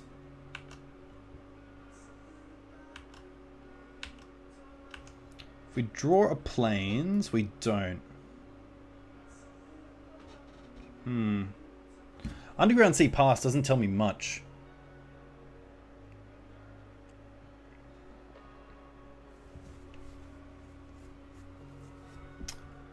I think I'm happy to wasteland them in their upkeep, because I don't want to get hemmed. There's definitely a few cases where I'm just going to get blown out if I don't wasteland. So I'm pretty happy here to try to hit it in their turn. It's going to force a Brainstorm, which is nice. They don't really know what I'm playing yet, which is pretty great. So this is where I really want to draw Plains, because the Wasteland's there. I don't want to play this Caracas. Yes! That feels good. So that's really nice. So now we get to play some pretty fair Magic, pass the turn, maybe even draw into... Wow, okay, so Wastelanding was definitely correct. And now we get a Recruiter. So we still get to try to play out a Thalia, which is pretty awesome. It sticks, they press sticks. Okay, that's really good. That's nice. So they're going to be actually Brainstorm locked. Wow, okay. So another snow-covered Plains is pretty good. That Plains did have me covered.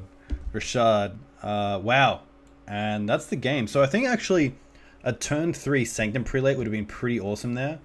Seeing Underground Sea, Spell Pierce, Brainstorm, Wasteland. I'm not too sure what this deck is. It could be like a bug variant.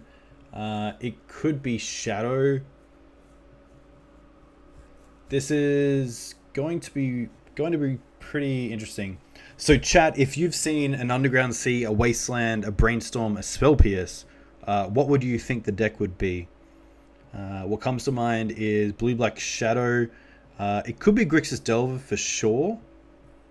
So I think bringing in Council's Judgments are pretty good, not only for removal for creatures, but also for things like Dread of Night. Shadow doesn't play Spell Pierce main. That is correct. Interesting. Okay.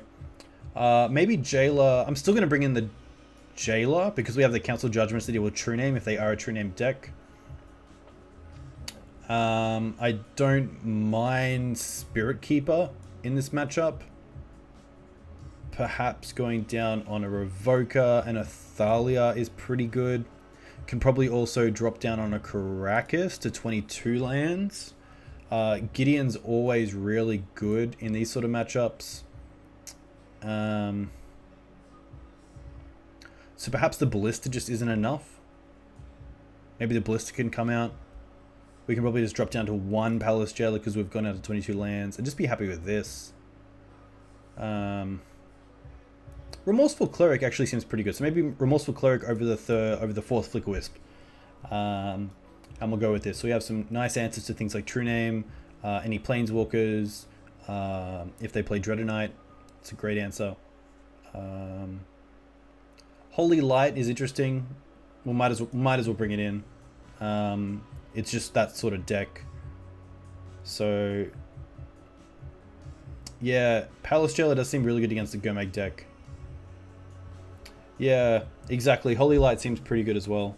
So perhaps we're gonna drop out Revoker and just hopefully draw into these Council Judgments to get us out of a glitch with something like a Liliana Last Hope. Maybe dropping down the 3rd Flicker Wisp. I'm pretty happy with this.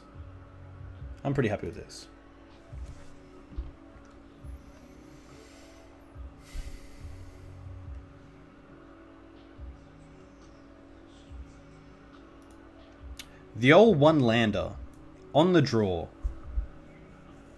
I think this hand is actually really good if we can draw that second land. And I think we have enough play to make the use of this one land before we draw a second. So I'm going to keep this. Even though it's a pretty risky hand, this Batterscale is pretty much dead. As a 6, I would probably keep these 6 cards. So happy with this. We do see an Inquisition, so most likely taking Mother of Runes. Knowing about the sword now, they can kind of play around it until they play a threat if they like. The Palace Jailer and the Batterscale, of course, being a little bit too late to the party in some ways. Aether Vial is pretty good, so we'll see if they kept Days in. Doesn't look like they did, so let's just play that. Pretty good draw. I mean, next turn if we draw into a second land, that would be pretty awesome.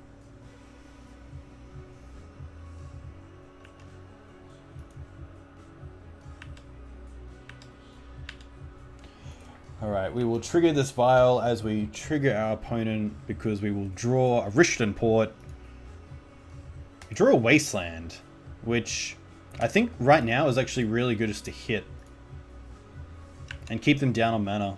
I mean, with this Aether Vial online, I'm not too scared of not having my land drops.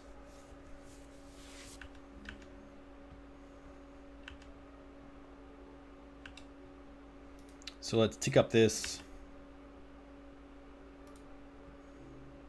There's the port. So we'll play the port. So pretty awesome cards so far.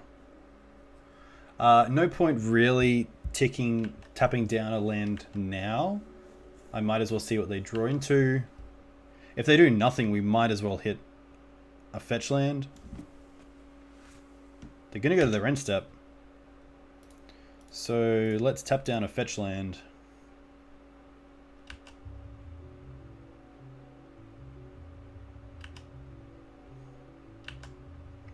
This vial's going to 3.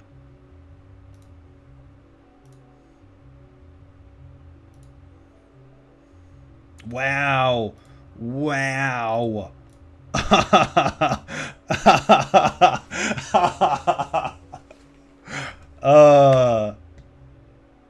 I can't be happy.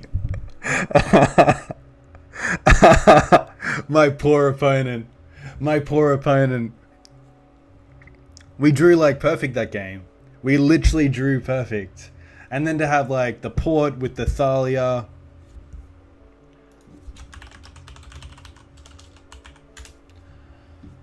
Oh. Alright. So that was awesome.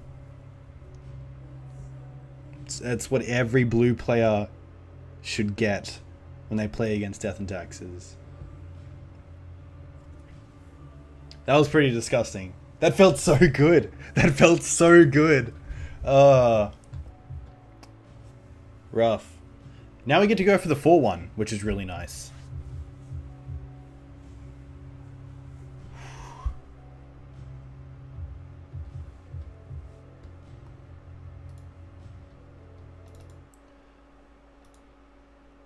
Did my opponent play a spell? Yeah, my opponent played a spell. They played a Brainstorm.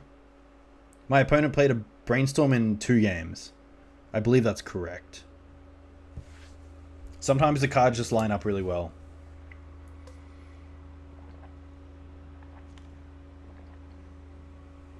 I've really got to sort out my chat as well, because that promo code feature is kind of just like on top of everything, which doesn't look that great.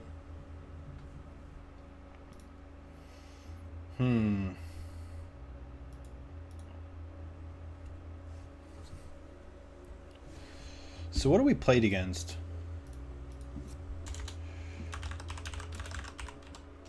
Grixis. Lost Grixis. Beat White Stoneblade. Wizards.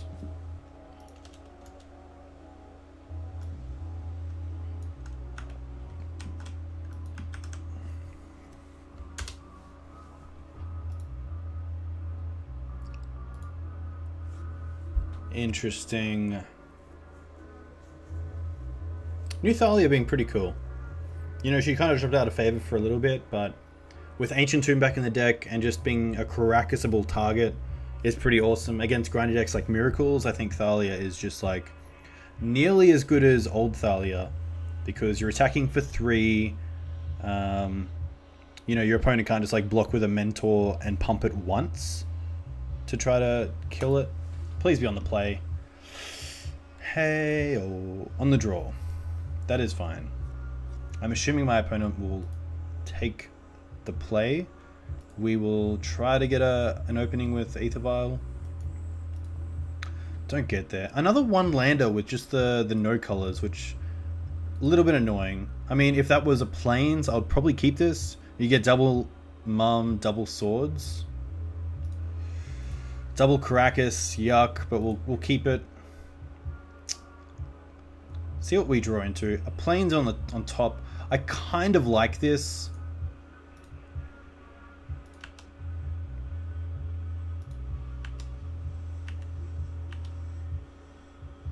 Oh, wow. I bottomed it. Yep. Okay. Play the Caracas and pass.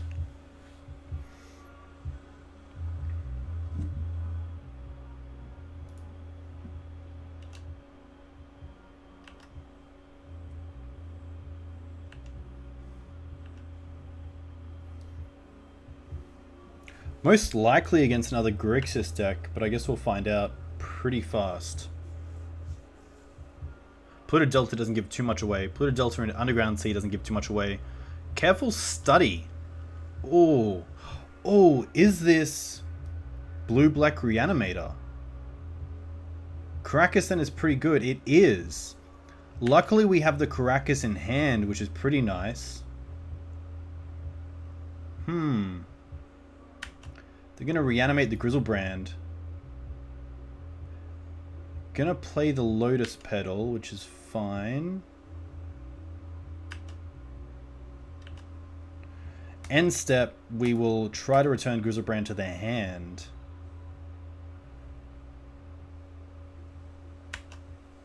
They're going to draw.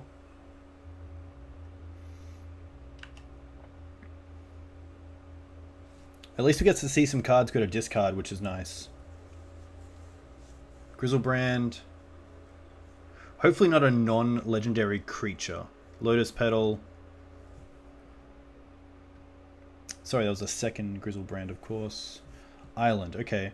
How about we play this Ancient Tomb. Play this Revoker.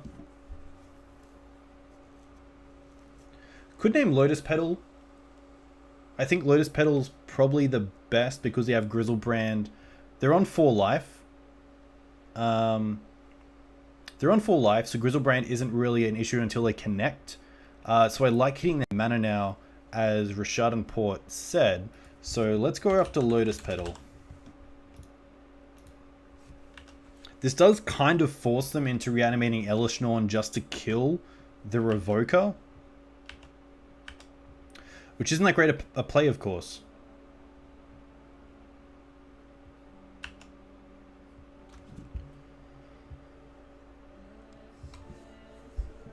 So actually a really good 6 against this kind of deck. Having double Caracas is a little bit of a safe play, but I don't mind it.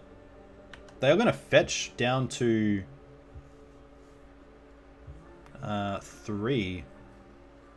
Very interesting. To a Ponder.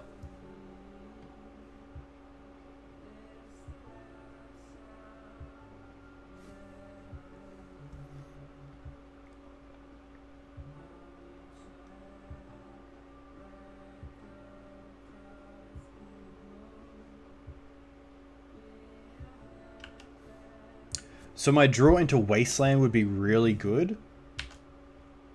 Mother of Runes. Okay. So let's go to combat. Take them down to 1.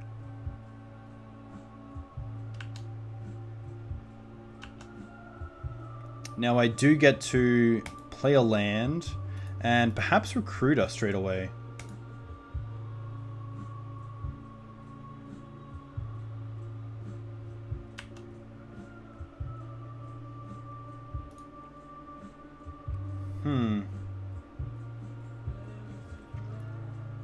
I think I just want...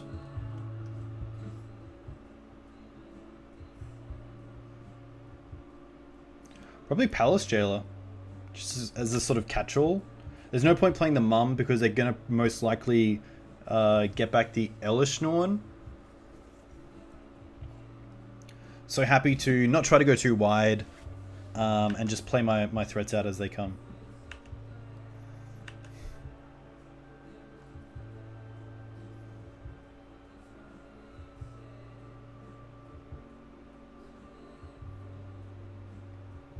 They do have answers like Exhume, which is really good, which is going to wipe the board.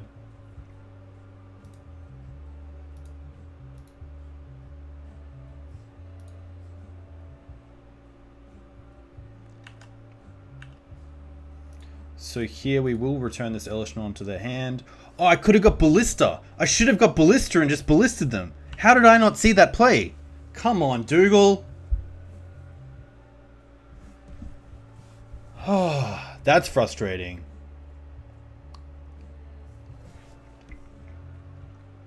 So I think I try to just keep this one. Play Palace Jailer around days. Don't really care about the triggers.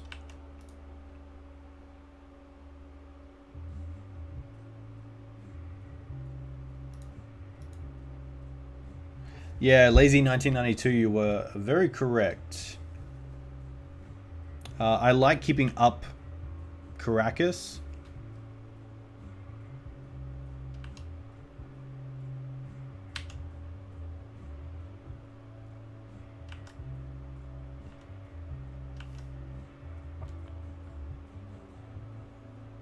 And there we go. So luckily got the win, but yeah, the best play there was of course to, instead of trying to get Palace Jailer with the Recruiter, just get Walking Blister and go for the win.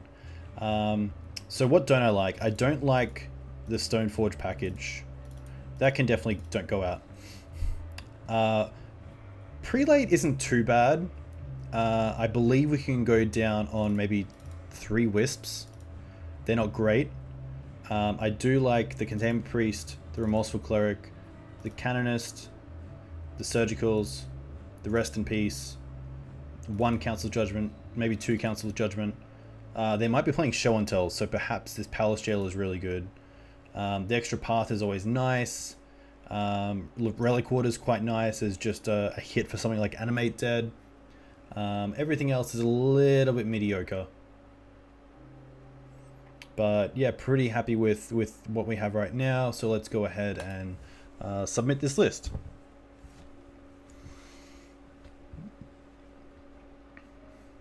Can't believe I didn't see that. That's quite bad.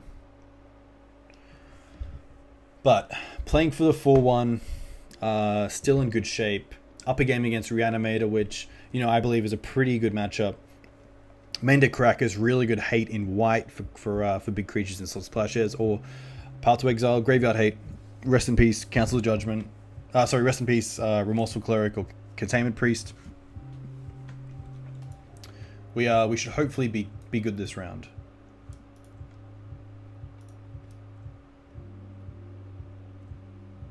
Not sure if blue black Reanimator still plays Chancellor. They could. Fair and Macabre probably a little bit better against Reanimator if Chancellor is an issue in your meta.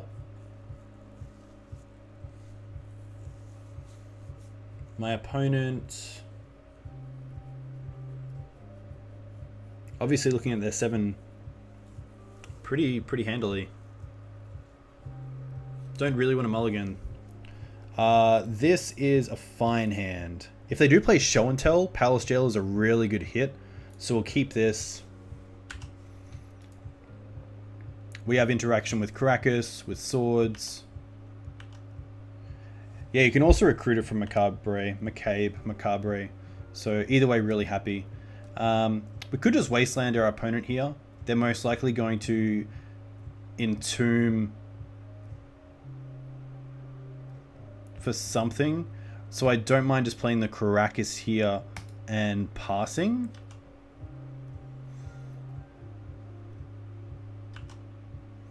It does give away the information that we have the Caracas, but if they play something like Sire of Insanity after we Wasteland, that's pretty bad. The green creature that it gives itself and other creatures hexproof is really hard to beat outside of Council's Judgment. Hopefully seeing a legendary creature here. Ashen Rider is really good, of course.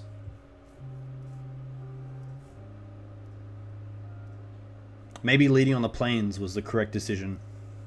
They get Grave Titan, which is hard to deal with, for sure. We luckily have a few outs to it, if you want to call them outs, but yeah, Grave Titan's definitely one that's hard to deal with. We do have Thalia, which is nice. So we get to Swords this turn, next turn, port Thalia into Palace Jailer. Yeah, that's very cool. That's very true. Mirren is pretty good for that. So I'm happy just to Swords this guy here. They do get 2 2/2s, of course. Oh, they could have Days. They were going to pay costs. They have Force. Yuck. Okay. Force is pretty good. Another Plains doesn't do much. We can't do a lot except for Richardson Port here. So next turn we'll be taking 10. Oh.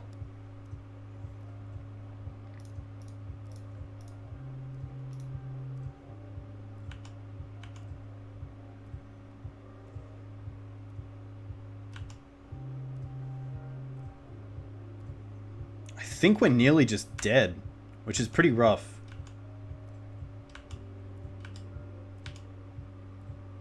Rest in Peace a little bit too late. So we can play this Thalia.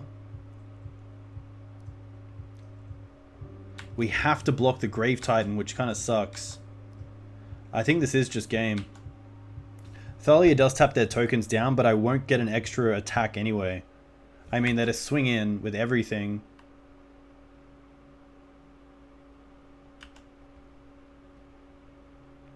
If I block a zombie, I take lethal. So let's just block the Grave Titan.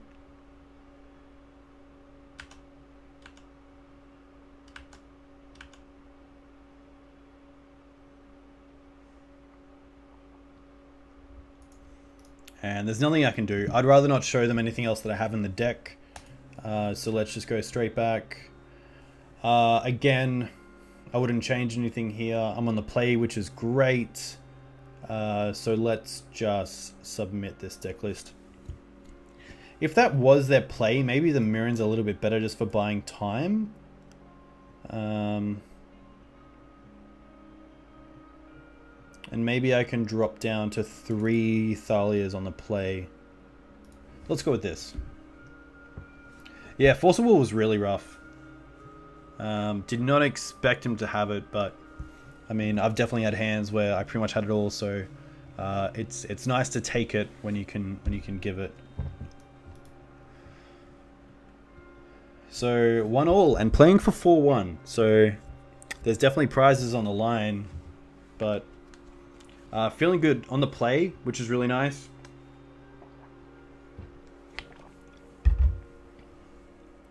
Grave Titan probably, in my opinion, the best target for Reanimator decks against Death and Taxes. Especially in a deck when you have permission like Force of Will or Daze. Putting on that pressure can just force a removal spell too early, so you can Daze it. If not, you of course have Force. And of course for overkill, those Grave Titans are pretty awesome with Ellisnorn on the board.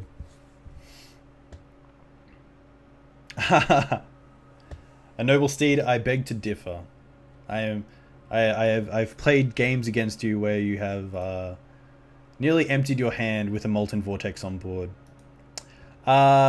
This hand is a keep. The double surgical is really nice. It allows us to play around discard effects.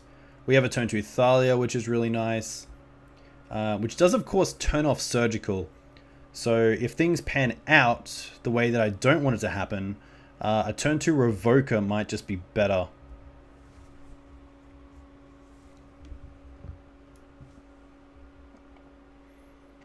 So they're still choosing whether to mull.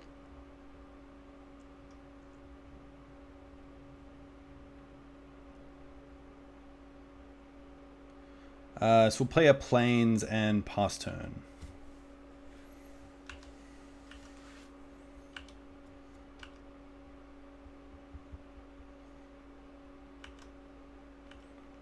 And they're just going to end step.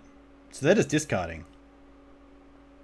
So they've discarded Grizzlebrand. Oh, and Remorseful Cleric off the top? Come on now. So let's try to surgical their Grizzlebrands now. So we'll pay the life.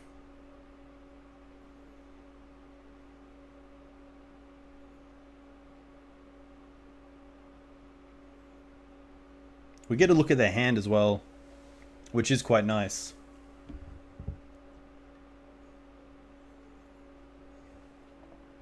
Force, Brainstorm, Ellisnorn, Entomb. So they kept a no lander. So happy to hit 1, 2, 3. What else did they bring in? Massacre, Ratchet Bomb, Iona, Grave Titan, of course. So happy here to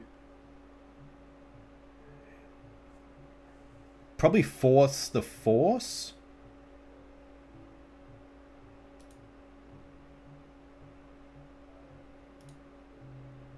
I think that's all of them, right?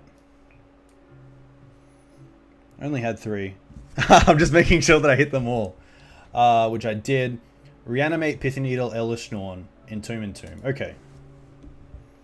So let's play a Wasteland, and then play this Thalia, which will most likely get forced. Which I believe is... We could also play this Remorseful Cleric.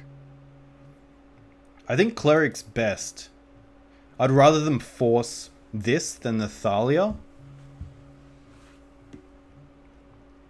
And if they do something really awesome, then I do get a follow-up with Surgical as well.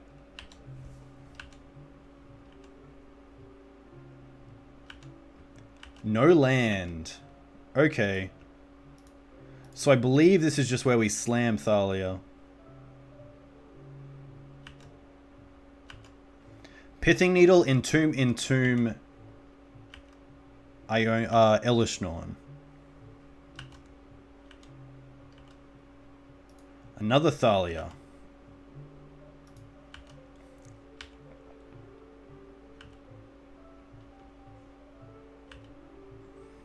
So let's play this Revoker. I'm pretty happy to go for just Lotus Petal. I could name Ratchet Bomb, but it's going to be a little bit too late for them to play it. My biggest threat here is most likely Massacre, just land Massacre. They could just be going to discard as well, which is fair enough. So here, pretty happy to play this land.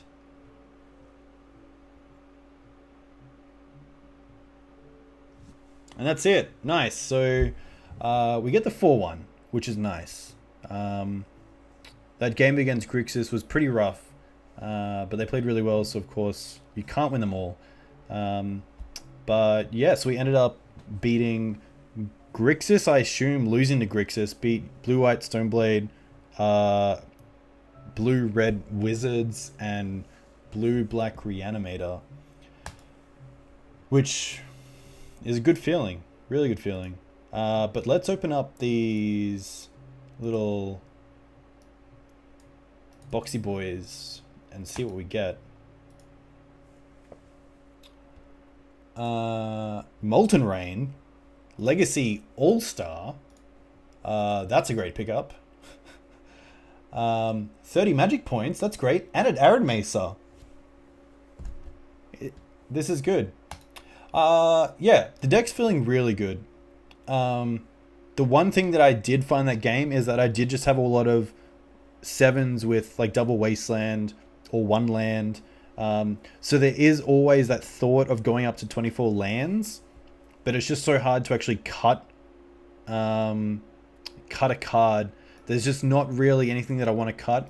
I was really considering cutting the Prelate to the board, but Prelate just gives so many game 1 wins straight up that it's just really important to have in the deck. And you don't really want to drop down your 4s to 3s because of consistency reasons. I took out Horizon Canopy because I didn't like it being a white source that could be wastelanded. I didn't feel that the advantage of being able to cash it in late game for an extra card was worth it being a white mana source that could be hit with a wasteland really early on. So there's a massive difference between keeping a low land hand with plains as your white source compared to Horizon Canopy as your white source. I think that even like the 3rd Caracas could really just be another plains, because how important it is for this deck to hit its 4th land or 5th land, and really how little Caracas needs to see play right now. I mean, against Reanimator for this deck, it's kind of overkill. Like, we already have a lot of cards that can deal with good threats. If anything, Caracas is best in this deck because it can protect a lot of our threats, especially Thalia. And of course, in this version, New Thalia. But like, I love the 4 Wastelands. I love the 4 Ports. I love the Ancient Tomb. I know there's a lot of 3-drops in this deck that are double white. But it lets you play around days early on. It lets you land a turn 3 Palace Jailer. If that's the case, it allows you to land a turn 3 Walking Blister. It allows you to play a turn 1 Walking Blister, a turn 1 Revoker, a turn 1 Aether Vial around Daze.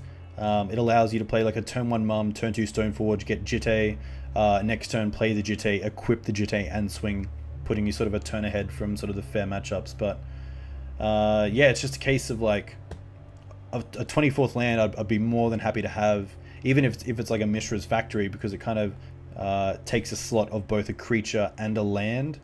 But at the same time, it's not a Plains, and I think literally Plains is just the best land in this deck because it allows you to play a really consistent game that a lot of decks don't have access to. I mean, a lot of decks just lose to Wasteland, whereas, you know, you're pretty happy if you draw 4 Plains in a row as your lands in this deck, just because of what it provides you from power level, being able to cast your 1-drop turn 1, your 2-drop turn 2. Yeah, Factory has a little bit more to it because against decks like Miracles with equipment on the field, that Factory can become a lot bigger of a threat, and mainly because I wouldn't trade a non-basic land for Factory, but I would for Horizon Canopy. So a white source would be traded for a white source, but Factory would be traded probably for the Ancient Tomb or for a 24th sort of slot out of here. But it's definitely in the same category, whereas if it's an early land, it's definitely susceptible to Wasteland. But that's just sort of what you expect. But yeah, I'm not too sure on the one-ofs in the board. I really like Palace Jailer, of course, as the second. The Spirit Keeper seems really good, but I've never really hit it, other than in paper. The second Prelate's awesome because a lot of our matchups where Prelate's good, having 2 is just insane. Relic Order is always nice, but I think I'll start playing a Seal of Cleansing. I see a lot of players playing Disenchant, which I think is great, but I think Seal has the advantage of being able to play around things like Hymn to Turak. It plays around any sort of hand disruption. If you're playing against 4-color Loam and you draw it against like a Liliana of the Veil, you can at least play it on the field and wait for them to play something that's a little bit better to hit than, say, like a Mox Diamond. You can also put Seal in response to Show and Tell to try to hit something like a Omniscience. You can't do that with Disenchant. You can also just play it when your opponent's tapped out to play around something like Spell Snare, which is really nice. So I might go up. It's really just a case of Council Judgment hits everything that I want, and so I haven't really gone for the second Artifact or Enchantment Disruption spell as of yet. But I mean, it's definitely always nice to see one. So I wouldn't. It's always a case of what do you cut. Like maybe Containment Priest is overkill right now. Maybe it's not needed. Maybe the Canonist is a bit slow because there's not too much combo online, and these 2 cards could just be something else. To be fair, to really show up the fair matchups. Brightling's pretty good. Brightling's good against. I really like it against Miracles and Grixis. I actually also like it against Show and Tell because it gets around a lot of their removal. That's usually 1 or 2 damage. It's a great clock that you can just swing for 5 and not really care about. Against Miracles, of course, as well with Aether Vial, it's really good, and Grixis. It's not too bad against D&T, but it can come into the situation where, you know, your opponent's got a Baleful Strix, or you're just sort of blocking and bouncing and not really getting an advantage. You're kind of just buying time. So Blightning does have some advantages, but I think the disadvantages right now just make it that much worse than Mirren Crusader. That Crusader is just always best, and maybe even a third Mirren in the board over a Brightling is just better, but I guess time will tell. The lifelink is also quite relevant. Against Eldrazi as well, it's really good. Mirren's quite nice because actually New Thalia is quite nice against Eldrazi, not just because their sort of Reality Smashers come in tapped, or their big lands come in tapped, but also that the 3-power first strike and the double strike from Mirren or the first strike from the other Thalia, which usually gets taken out game 2, can actually come together to kill a Smasher before they trample over, or, you know, take care of these three cards can really take care of something like a Thought-Knot Seer, which is pretty good. But Thalia seems really good. I really like her right now. I've seen a few people play her locally, which is awesome. We usually get maybe like one slot that we can really switch around this deck. Probably these three right now, but I think Palace Jail is just that good that maybe it's just these two that are kind of the flex slots right now in D&T. Anyway, that is my take on D&T.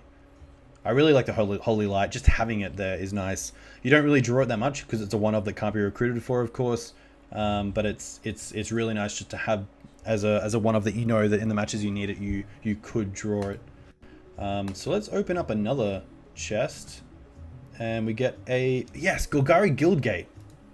Just what I needed for Pauper. That's pretty awesome. Next up, we have 20 play points, which is quite nice. That's 50 play points straight up. We will open one more, and we will get Carnage Tyrant. I don't know if that's worth anything online. Let's have a quick look.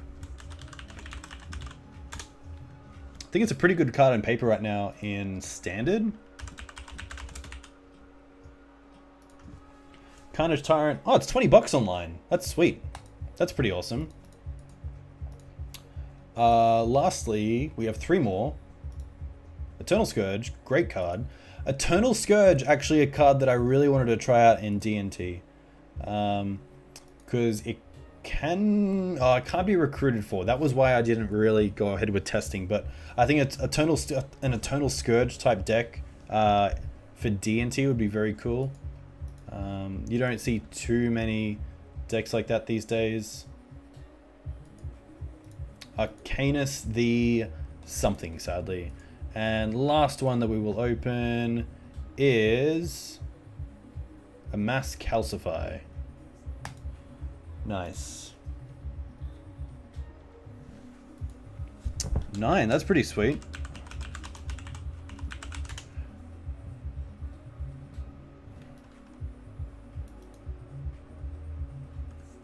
Is that not how you spell Carnage Tyrant?